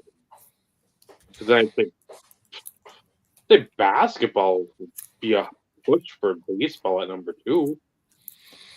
I'll tell you what, Instagram, it is. I think the percentage of football to everything else is higher than it was on YouTube back then. Because I definitely noticed the difference in likes and comments and stuff. Baseball gets nothing on mine. Anytime I post baseball, it's crickets. Mm-hmm. Hockey. Yeah. Hockey on Instagram is. I know a lot of people on IG for hockey I've talked to. You know, there's a Lemieux collector out there. I look for. He's missing. There's all the base cards of the cup to 249, and I could have swore I had 2 of the 1 year he needs. I completed the run of all of them, and I know I have them, but I don't know where they went. They're somewhere in here. But he needs 1. So every time I see cup cards, I go to his IG message, and I think it's 1213 the cup. If I ever find that card, I'm going to find him. I'm going to say, dude, I found it. I have it. Send me your address. It's coming to you. Because every day he posts a Lemieux card from his collection. Yeah. And I'm like, yep, got it. It's like I visually check every day. I'm like, do I have that? Do I not have that? And it's just a fun thing. And the guy's nice. I've talked to a lot of people on there through the DM messages about stuff. I saw the Felix Potvin guy. I saw a card to 5. I'm like, wonder if he has that. So I said, hey, that's on. He goes, I have 3 of the 5. And I was like, of course you do, because his Felix Potvin collection is like friggin' banging. Plus, he opens a ton of wax. Like everything that comes out, he opens a case of it. And I'm like, dude, that's awesome. It's awesome that you can do it. I'm not jealous. I don't care. I don't care if you have $1 billion. Just don't be a dick. And he's a nice dude. So that you can have $1 billion. It's like Nat Turner. I like to sit down with Nat Turner and see what kind of guy he is. Then he seems like a pretty laid back kind of dude. Like just talk the bullshit of the hobby. The SGC guy, when he put his own account on Instagram, 7 or 8 things in that he was following. I was one of them. I'm like, are you serious? Like, I don't know that dude from anybody. And like, as he was adding people, he added me. And I'm like, cool. I'm down to earth. He collects stuff. I collect stuff. Whatever. It's just, I don't care if you're a billionaire or you're eating out of a can of beans on the street. If you're cool, you're cool. If you're a douchebag, you're a douchebag. It's real simple. Yeah, I know Nat spends a lot of time on episodes with Cajun Cardboard. Not All familiar. about I have to look. all about Jordan stuff. So Cajun Cardboard is Jordan. He's the one who kind of created the Jordan hierarchy as it pertains to base and inserts and type stuff. As he should if he's the super collector. Well, I wouldn't put him at the top of the list of Jordan super collectors. Actually, if we could go back a few years, I would have put Tyson NZ at the top of freaking Jordan super collectors back in his heyday in prime. Like he would make some of these other guys blush. But at that point in time, shit was still a little bit more affordable. It was still expensive, don't get me wrong.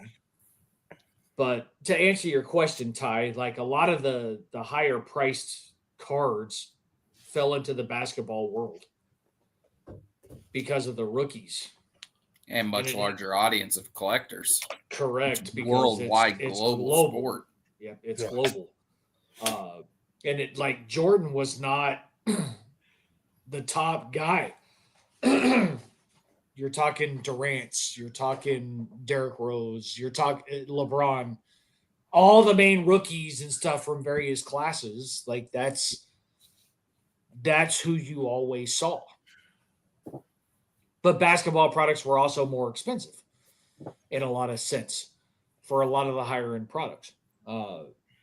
But, you know, I've never gone and watched a conversation with Cajun Cardboard in Nat Turner because there's no interest. Not that it sucks, not that it's terrible, not that there's not interesting information or anything along those lines. I have no interest. I'm not a Jordan guy. Yeah. So, as we've talked about in the past, though, as well, like we have a tendency to watch stuff that we have interest in.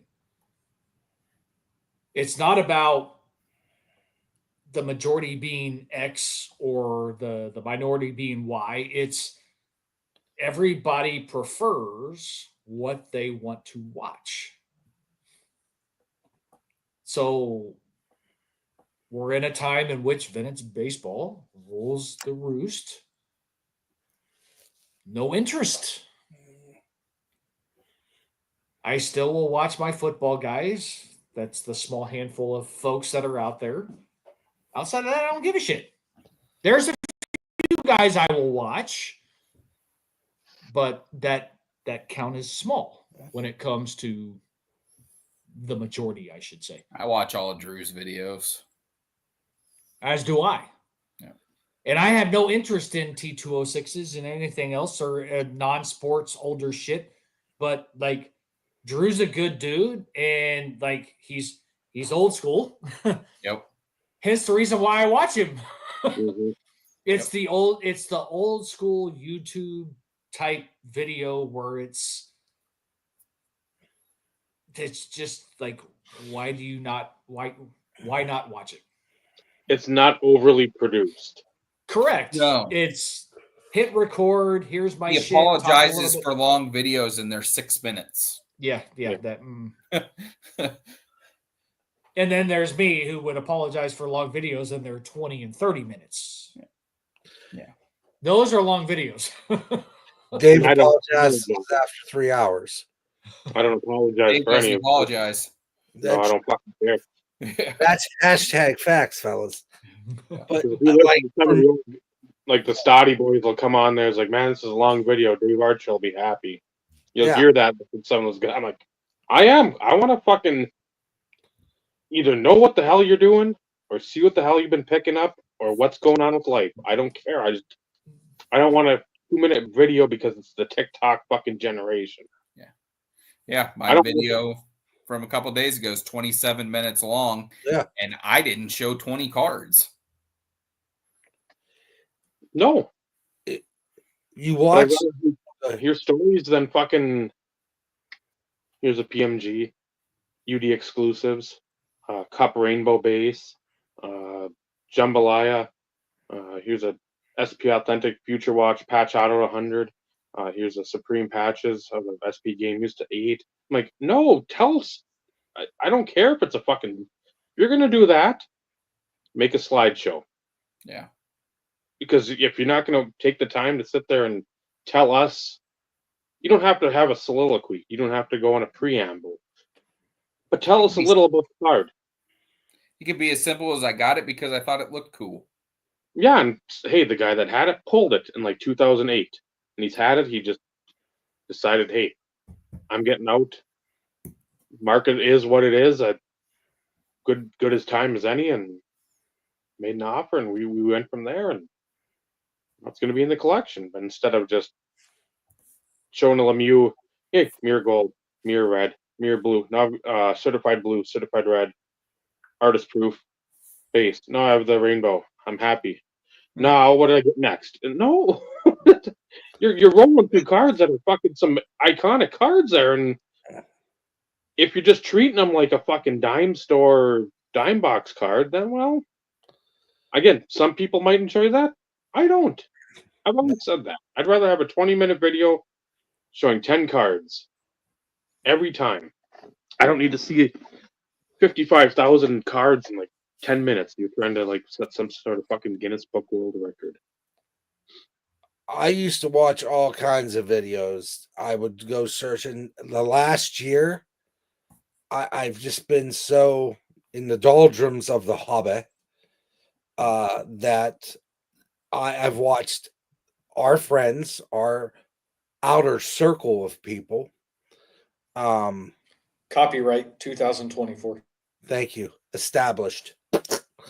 I watch 11, which is the hockey guy, the goofball. And I know he's sponsored by all. He's just to me, he's a goofy kid that collects hockey, and he's funny. So I watch that, and I watch the GP Sports Cards breaks all the new hockey product. It's all I watch, and then I put the freaking Christmas episodes on loop, and that's what I put on in the background while I work all day. So for 12 hours, I'm bumping up the watch time, baby, and it's just like I don't know what. I don't know what does it for me currently. Like, I don't know. I'm not researching anything. I'm not, trying to figure stuff out. And when I do, like, I used to watch a lot of Alpha Investments because I was looking into Pokemon, and I really got fascinated by Magic for a while. And TCG stuff, C likes that stuff. So I wanted to be knowledgeable. And if anybody knows, Rudy's pretty solid at it. So I'll watch him. And then I'm failing to think about anything else I watch consistently anymore. Like I put Brad's video of him opening the box and I already knew what was in the box because I sent the damn box. Because I like stuff where I know the outcome at the end that brings me joy. Listening to Brad talk is and like tonight I showed to Tenda that I was saying earlier that when he got that jersey signed for Steve, and he was just tickled pink. He's like, let's go. He goes, PR. He goes, he's bringing it on a podcast. I said, dude, it's not like we got like hundreds of thousands of viewers. I was like, we have like 133 subscribers. I'm like, Yeah. it's if I'm your PR manager, I'm doing a shit job of it. But the point was, he just thought he was tickled pink that someone out there thought that jersey was cool as hell. And if you ever watch his highlight tapes on YouTube, Tatenda Makaruva, and he is, I've coined his name, the Zimbabwe Jet, because that's what he moves like. He's on this side, and all of a sudden he's over here stopping a ball at the top corner. And he's just a tremendous athlete. And if he had cards, I'd collect them. My wife made him a card. Actually, my wife made cards of all the players, but we don't know where they went. At the end of the season was such a catastrophe of canceled games and all this stuff. There's a set autographed for all the staff guys, me, the small staff that is, my wife, me, and the GM, and all the players. So as soon as I find them, I'll show them off on thing. But my wife picked the because pictures. I'm still waiting for mine. Dude, the only one I have is Sacco's that Meredith, when they sent it over, his last name is Conte, Kante. They forgot the N.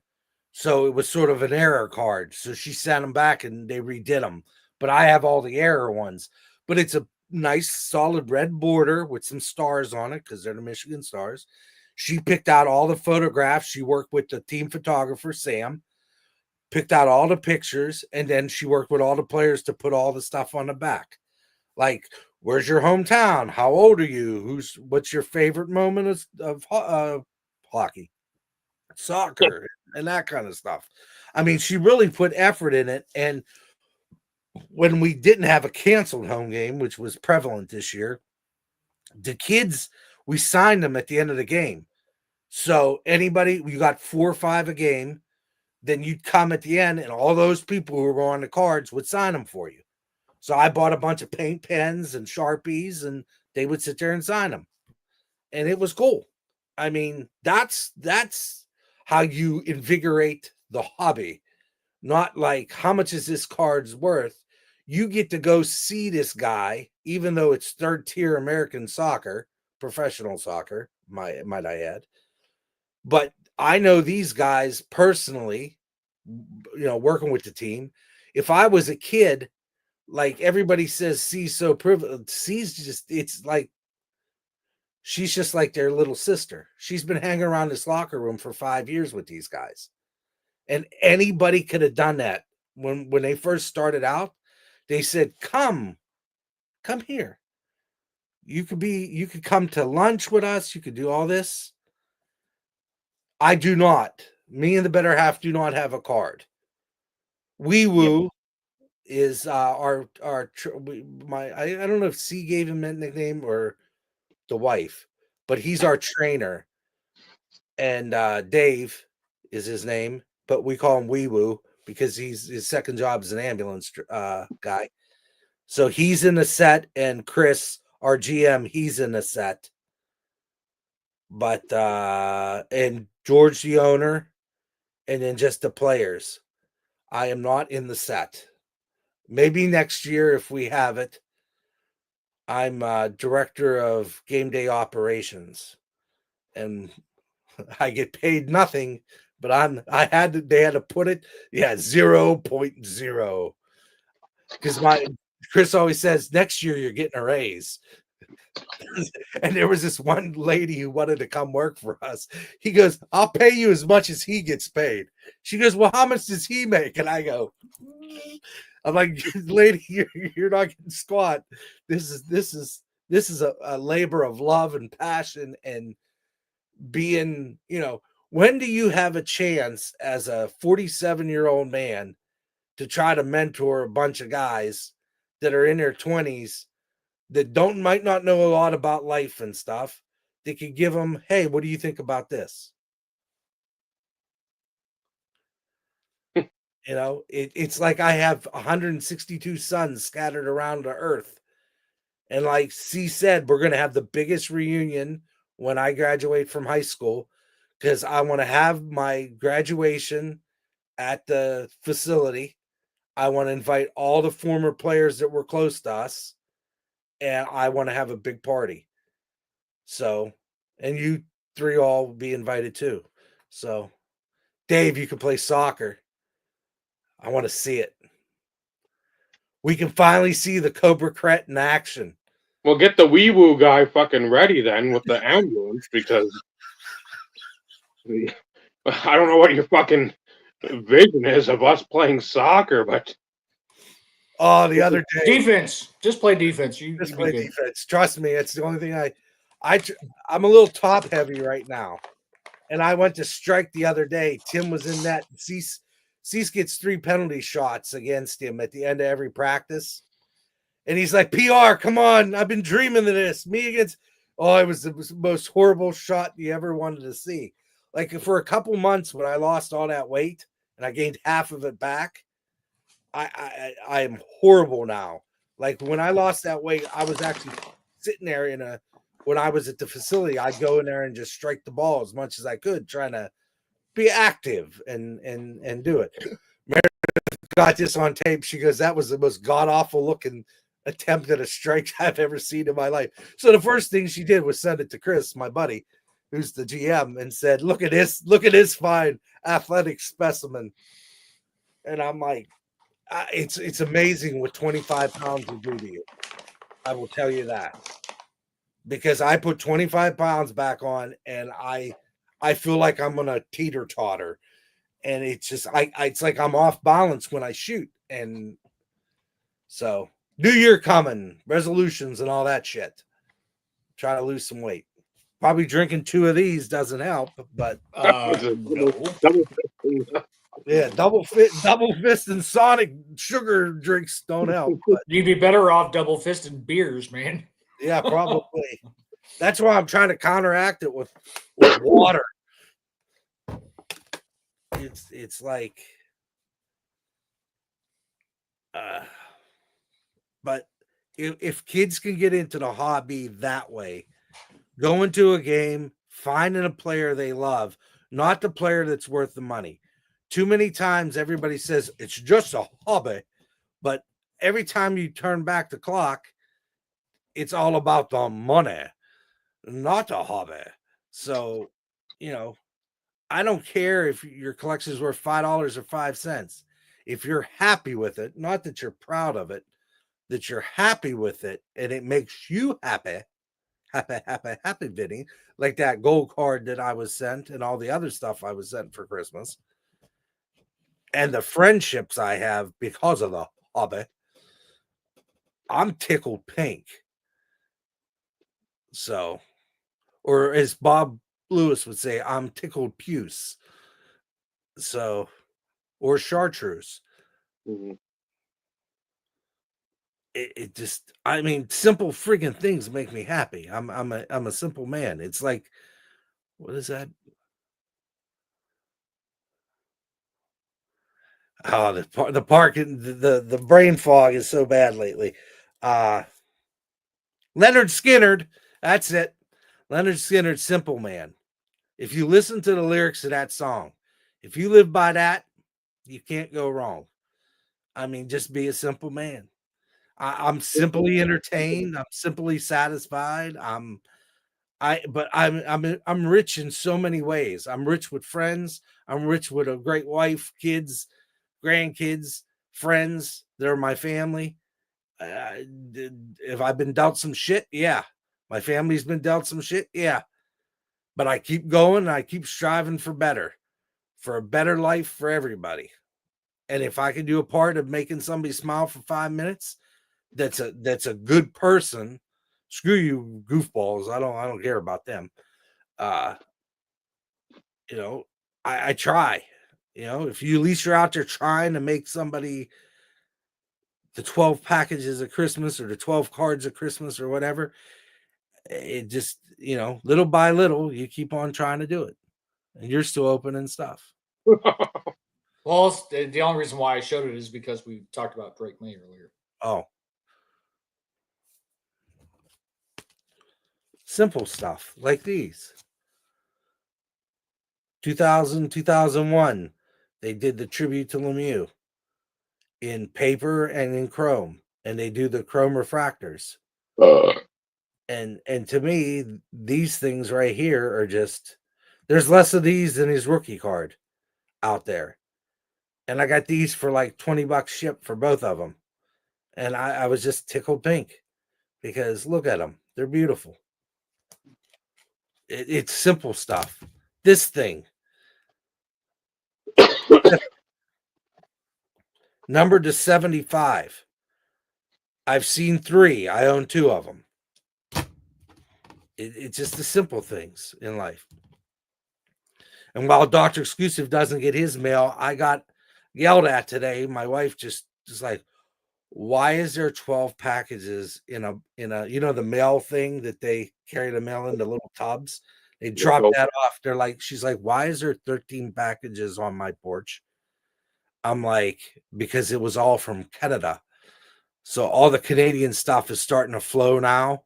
So I'm getting all this Canadian stuff that I ordered. And that came in today.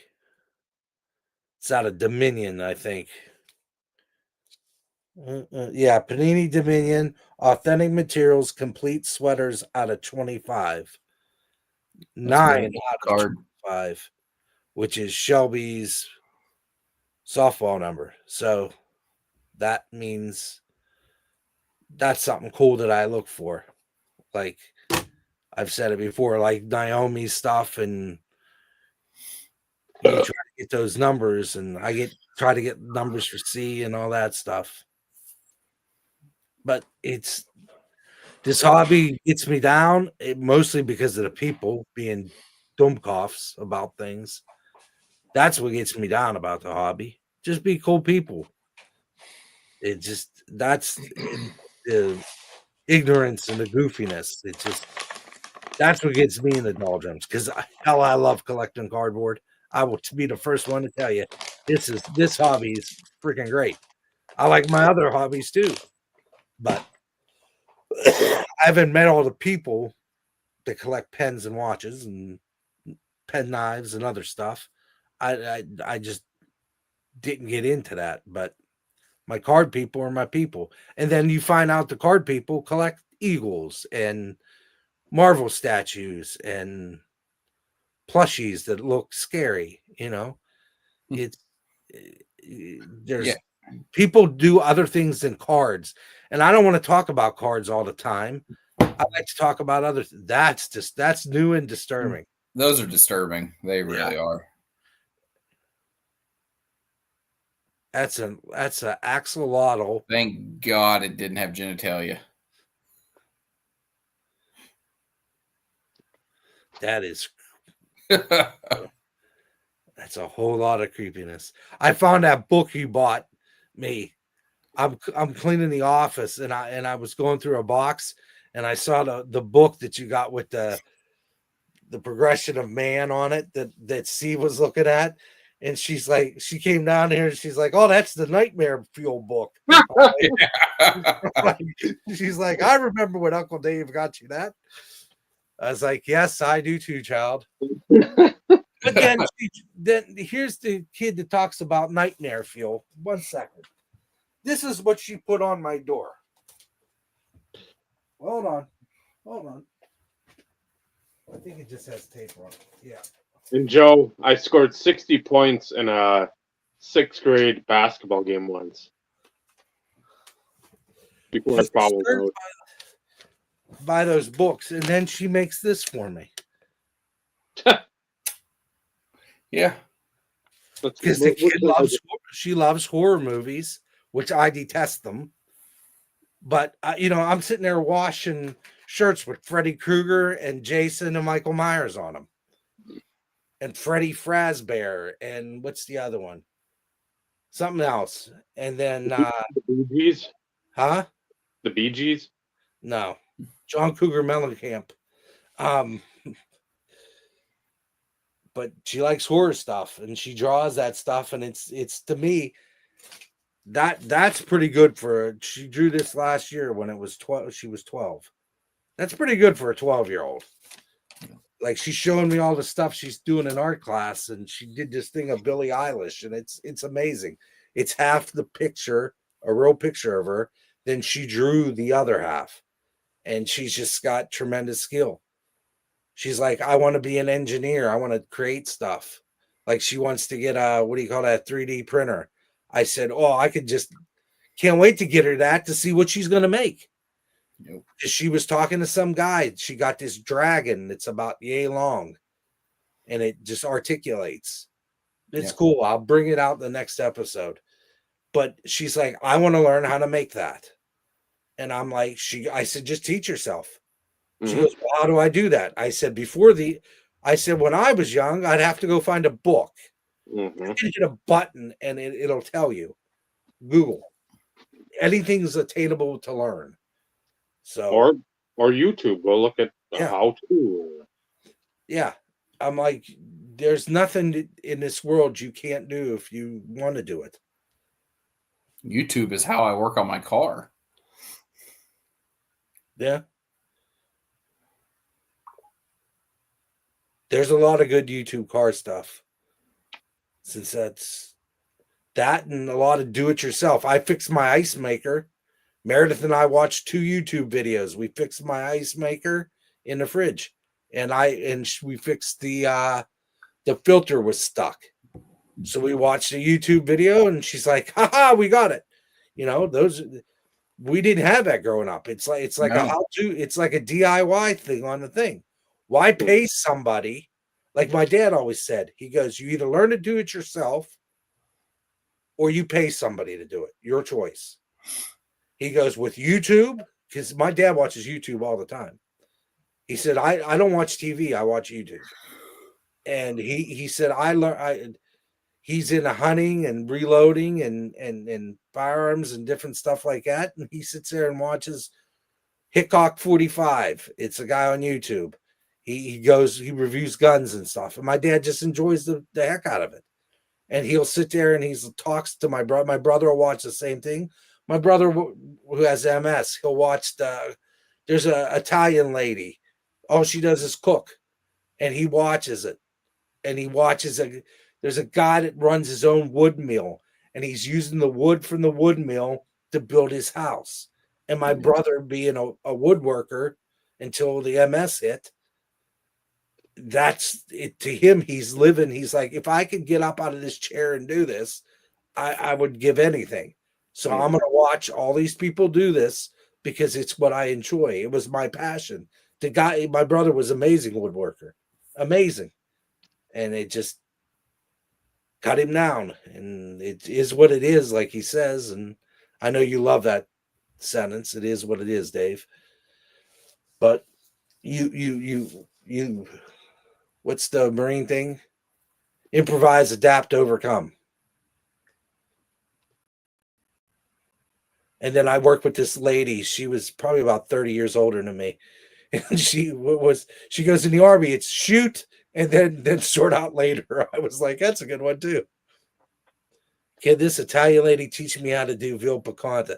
I will ask my brother what her thing is, and I will send it to you, Paul. Because this woman, her name's Gina. Because she always goes, this is Gina. And she speaks broken English. And she reminds me of my next door neighbor. Because I went over to see her the other day. She goes, my car no work. And I was like, okay. Huh. And I said, so I go in there and try to turn it over. And I'm like, she goes, I think I left the trunk open. So she left the trunk open, drained the battery. So she has a Dodge, one of the Japanese crossovers with Mitsubishi. Mustang, Dodge Mustang. Yeah, Dodge Mustang. Anyhow, I looked at it and I'm like, I think this is a year that they put the battery is under a cover in the wheel well. So I went and grabbed my phone and I'm like, yep, that's it. Because I remember working on those back in the day. And I said, sure enough, I was like, I don't have the tools with me. I mean, I could go to work and get them, but to take that off and get in there, because you need a special wrench. But her son had something else, and he came down from Armada and fixed it, opened it up, took the battery out, put a new one in, yada yada. But I digress. I don't know where I was going with that, but she's a nice Italian lady, lives across the street. Those are the important things in life. So which one is it? Next door or across the street? Across the street, she's this way. So if you're at the front of my house, she's there. It's next door and across the street in Pennsylvania. It's the same thing. Potato. I don't know. Across the street and next door. I know they're two different things, but things, I use no matter where you live. Yeah, I use them interchangeably because I'm from Podunk, as my wife would say. I'm asking. Did somebody call me the other day? They go, "You're just they called me white trash," and I said, "No, I prefer Appalachian American."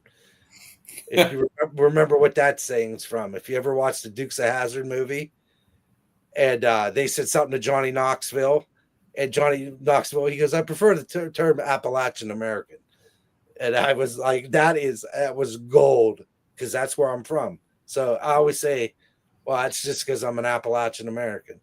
My wife goes, when you go back to Pennsylvania, your accent comes back heavy. You start using them words, and then the window.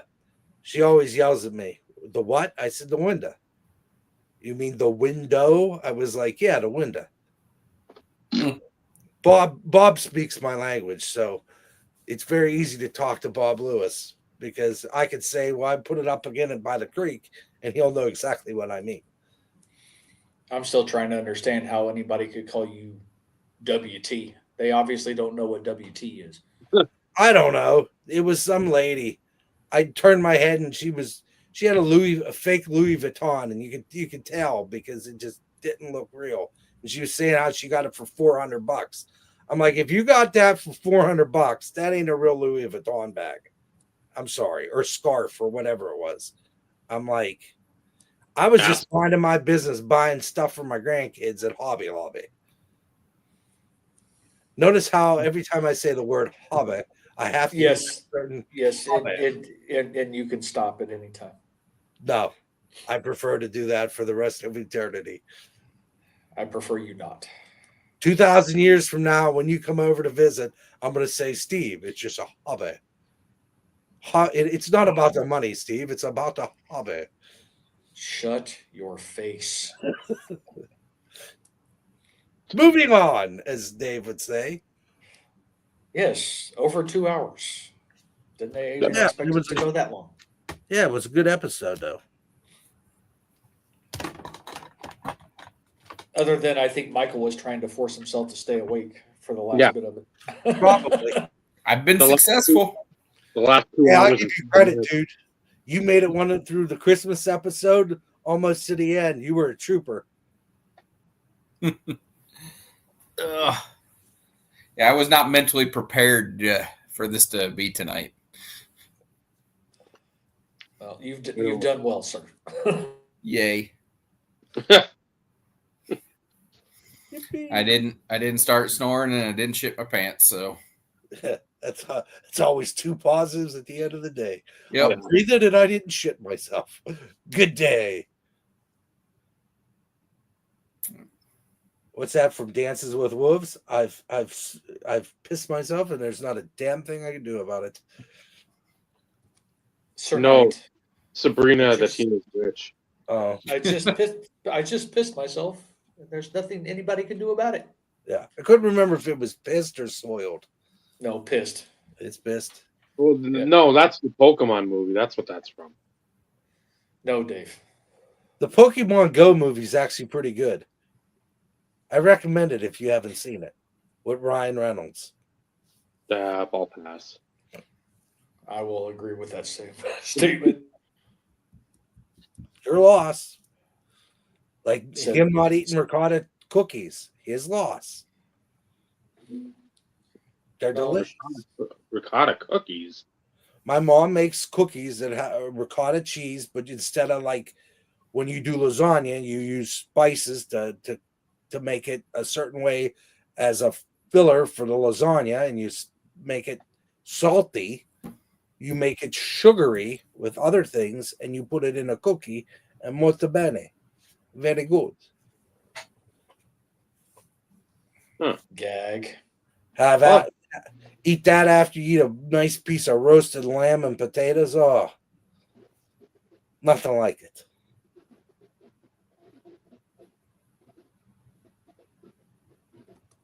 We'll take your word for it. Dude, like I said, I went to a wedding. Rigatoni, then a bunch of stuff. Then we had roasted lamb and potatoes, and then we had freaking fillets that were melting your mouth, dripped in lamb juice. Have you ever had a fillet dripped in lamb juice and potatoes? Let me tell you about heaven, because that's where I was. If you say so. Oh, it was fantastic. Dude, there's nothing like lamb. It just, oh. Again, I'll take your word for it. I'm just thinking about it now. My mouth is wet. I gotta go find a place that has lamb. I want lamb. Good luck. I will find it. There's a lot of Balkan people here in my neck of the woods, so I'm sure somebody has it. Are they across the street next door? Yes. Right. Oh, I love you guys. This is why I do this every week, to talk about cards, food, and making fun of me. And to bust balls. It's a good thing we're not doing this tomorrow night because we couldn't have Steve doing the countdown. Yeah. That kind of math is mind-numbing. Yeah. Nothing beats. Oh, fuck you. To answer your question, Paul, what you do is you get a piece of Saloni's bread, Italian bread, and when the lamb's roasting, you stick the bread underneath the lamb, and it gets soaked in the lamb juice. And then when the lamb's done, you take the bread that's soaked in the lamb juice and you put the lamb on there. Oh, melts in your mouth like Holy Communion and tastes like heaven, like baby angel wings. It's just like, oh, I can a soggy sandwich. Yeah, that sounds really good. Oh, it's delicious. No. Well, I'm sorry, but in my ethnicity, that's what I enjoy.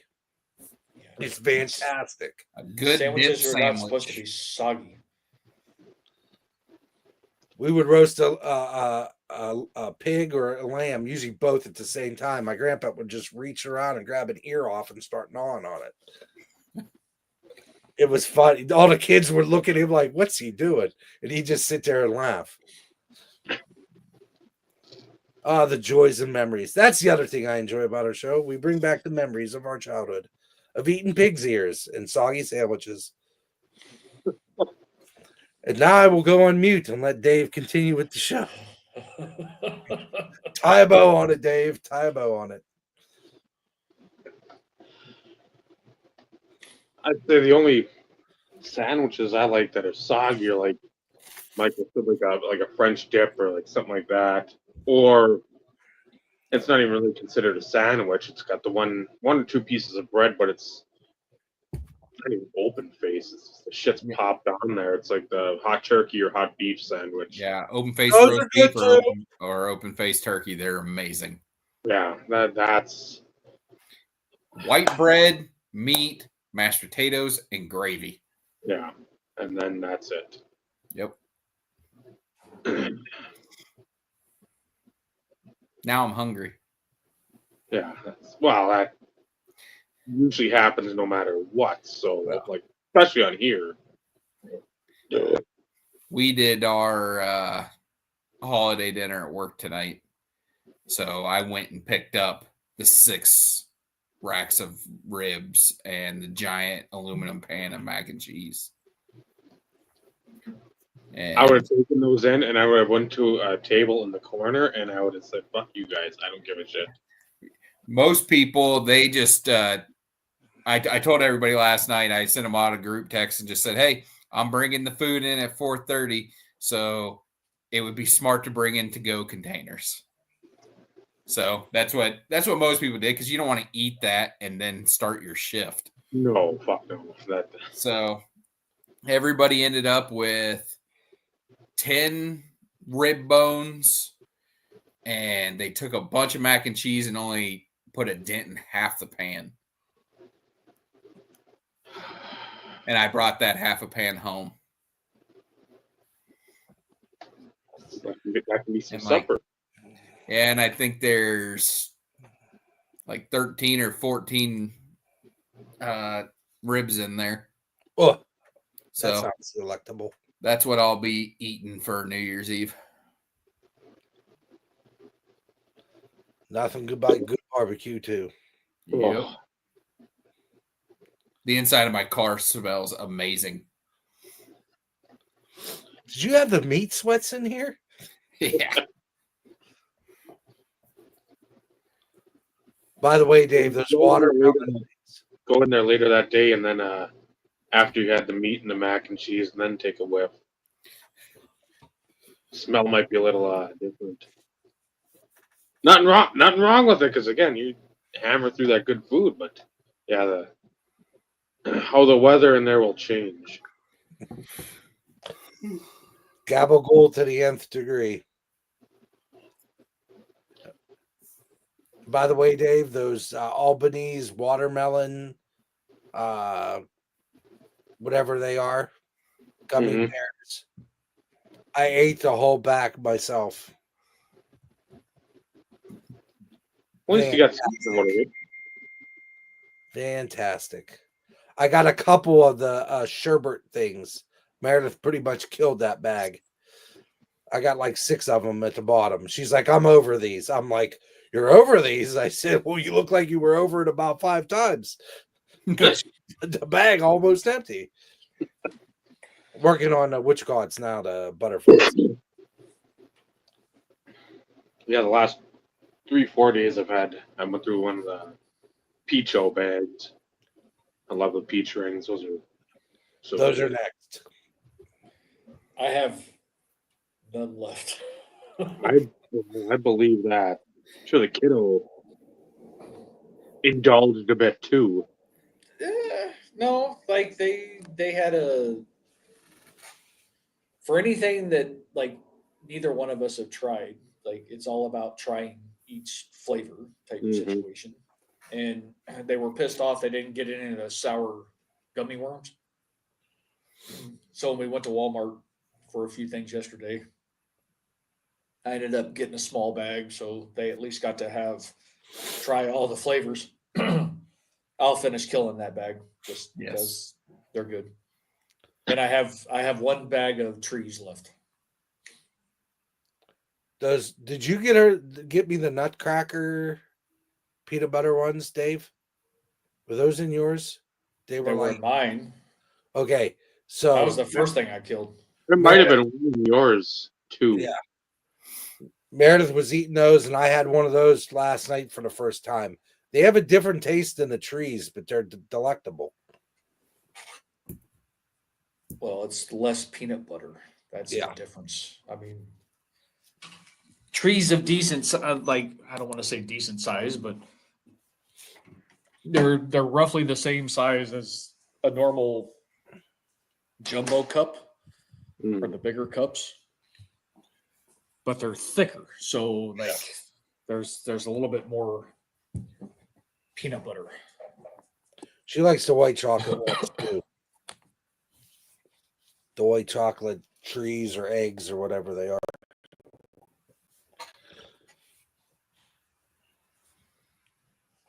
But anyways, the hobby lives. Wrap us up. Don't trade your dog. Don't sell your dog for cards. Don't be dumb.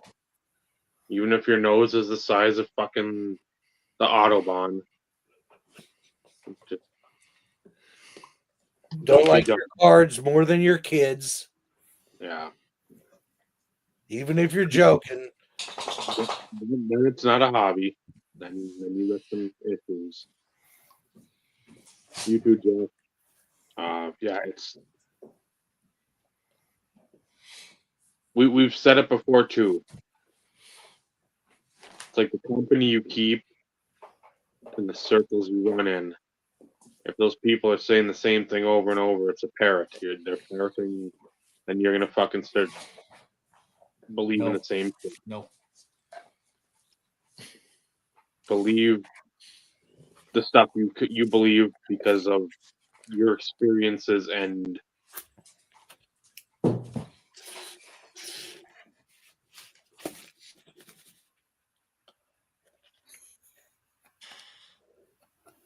Tim Tebow. Please proceed, Dave. Well, Huh? I think Vinny thought he was on mute and he's shaking up his ice like a maraca. Yeah. It's the beginning to sweet emotion. I didn't have a sugar packet, so I was using my Sonic cup. Huh. Well, I was getting tag teamed by my dogs. On that note,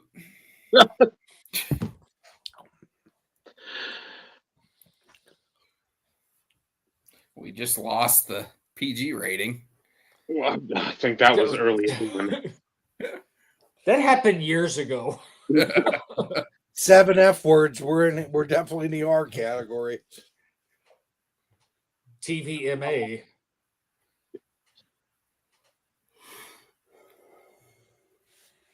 Hope you guys liked everything we chatted about. If not, really don't give a shit.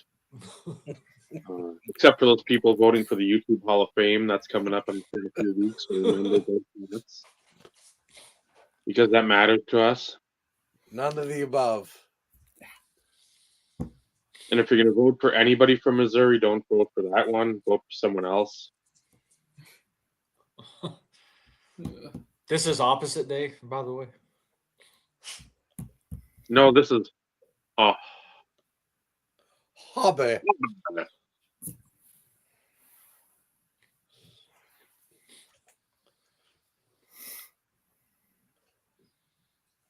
Dave. Oh, man.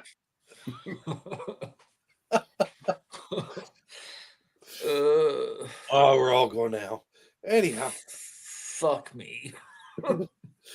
Nope. Remember, if you make a guild of these collectors of a certain player, and you commission a company to make cards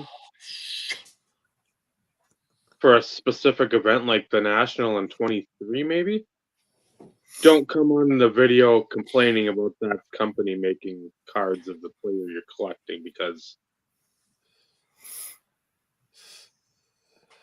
you're Well, stupid. that would require somebody to have some sort of sensible thought, though, too. Well, Consider the source. I'm going to start reading off my phone as a teleprompter because I am incapable of generating thoughts in my head without having written shit down. Somebody pull a Jabs and send Dave a laptop.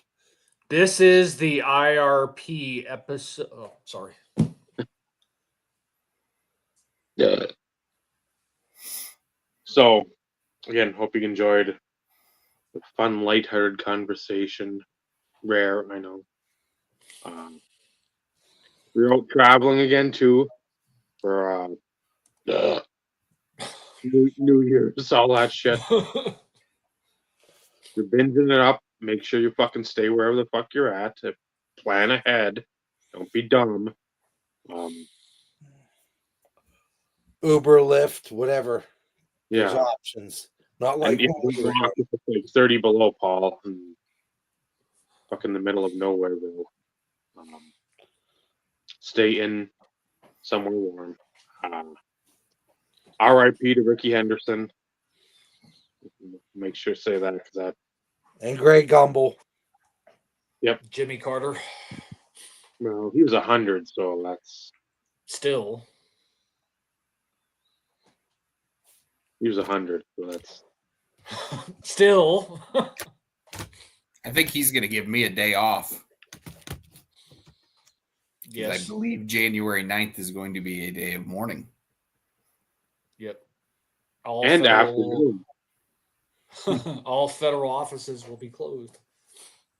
Yeah.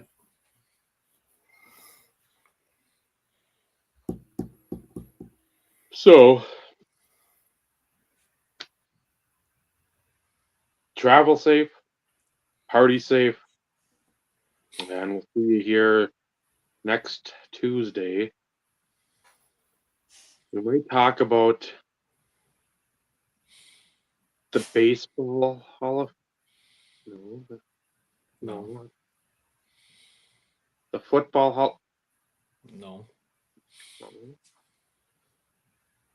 The Gabagool hall. No, because you would have already been in. I would have been the founder.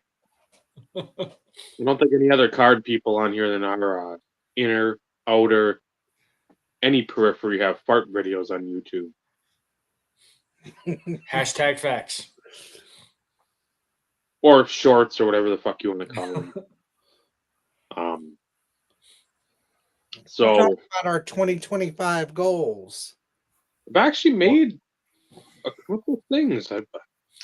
Or lack thereof.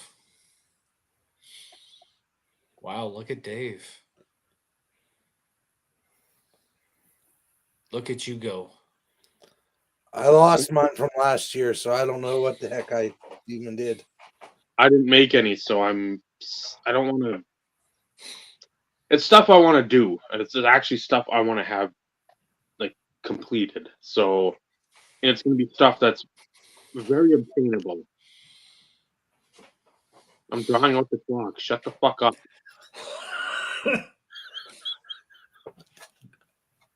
Go watch some Tim Tebow highlights so you can hug your cards of Tim Tebow. That would take 30 seconds. No, that he has many beautiful highlights. Said nobody. Those Jets days were the days that I remember most fondly. Yeah, that's what solidified him into like The YouTube Hall of Fame. The worst ever. Well, he'd fit perfectly there. We can't hear it now though, Vinny, because you are muted this time. Quit trying to draw this out to 2.5. No, I'm not. Michael's fading quick in the bottle. Let's go. So, yeah, join us next Tuesday. Travel safe, be safe, plan ahead, don't be dumb. Invest in vintage. And don't be a super collector of somebody that was a good friend of Mr. Perfect, a.k.a. Kurt Hennig. So, if you know, you know. Michael. Vincenzo, Steve, I'm Dave. This has been another riveting the IRP. Remember, collecting cards, even super collecting, is a wonderful, sometimes tedious hobby. Hobby. It's a great hobby.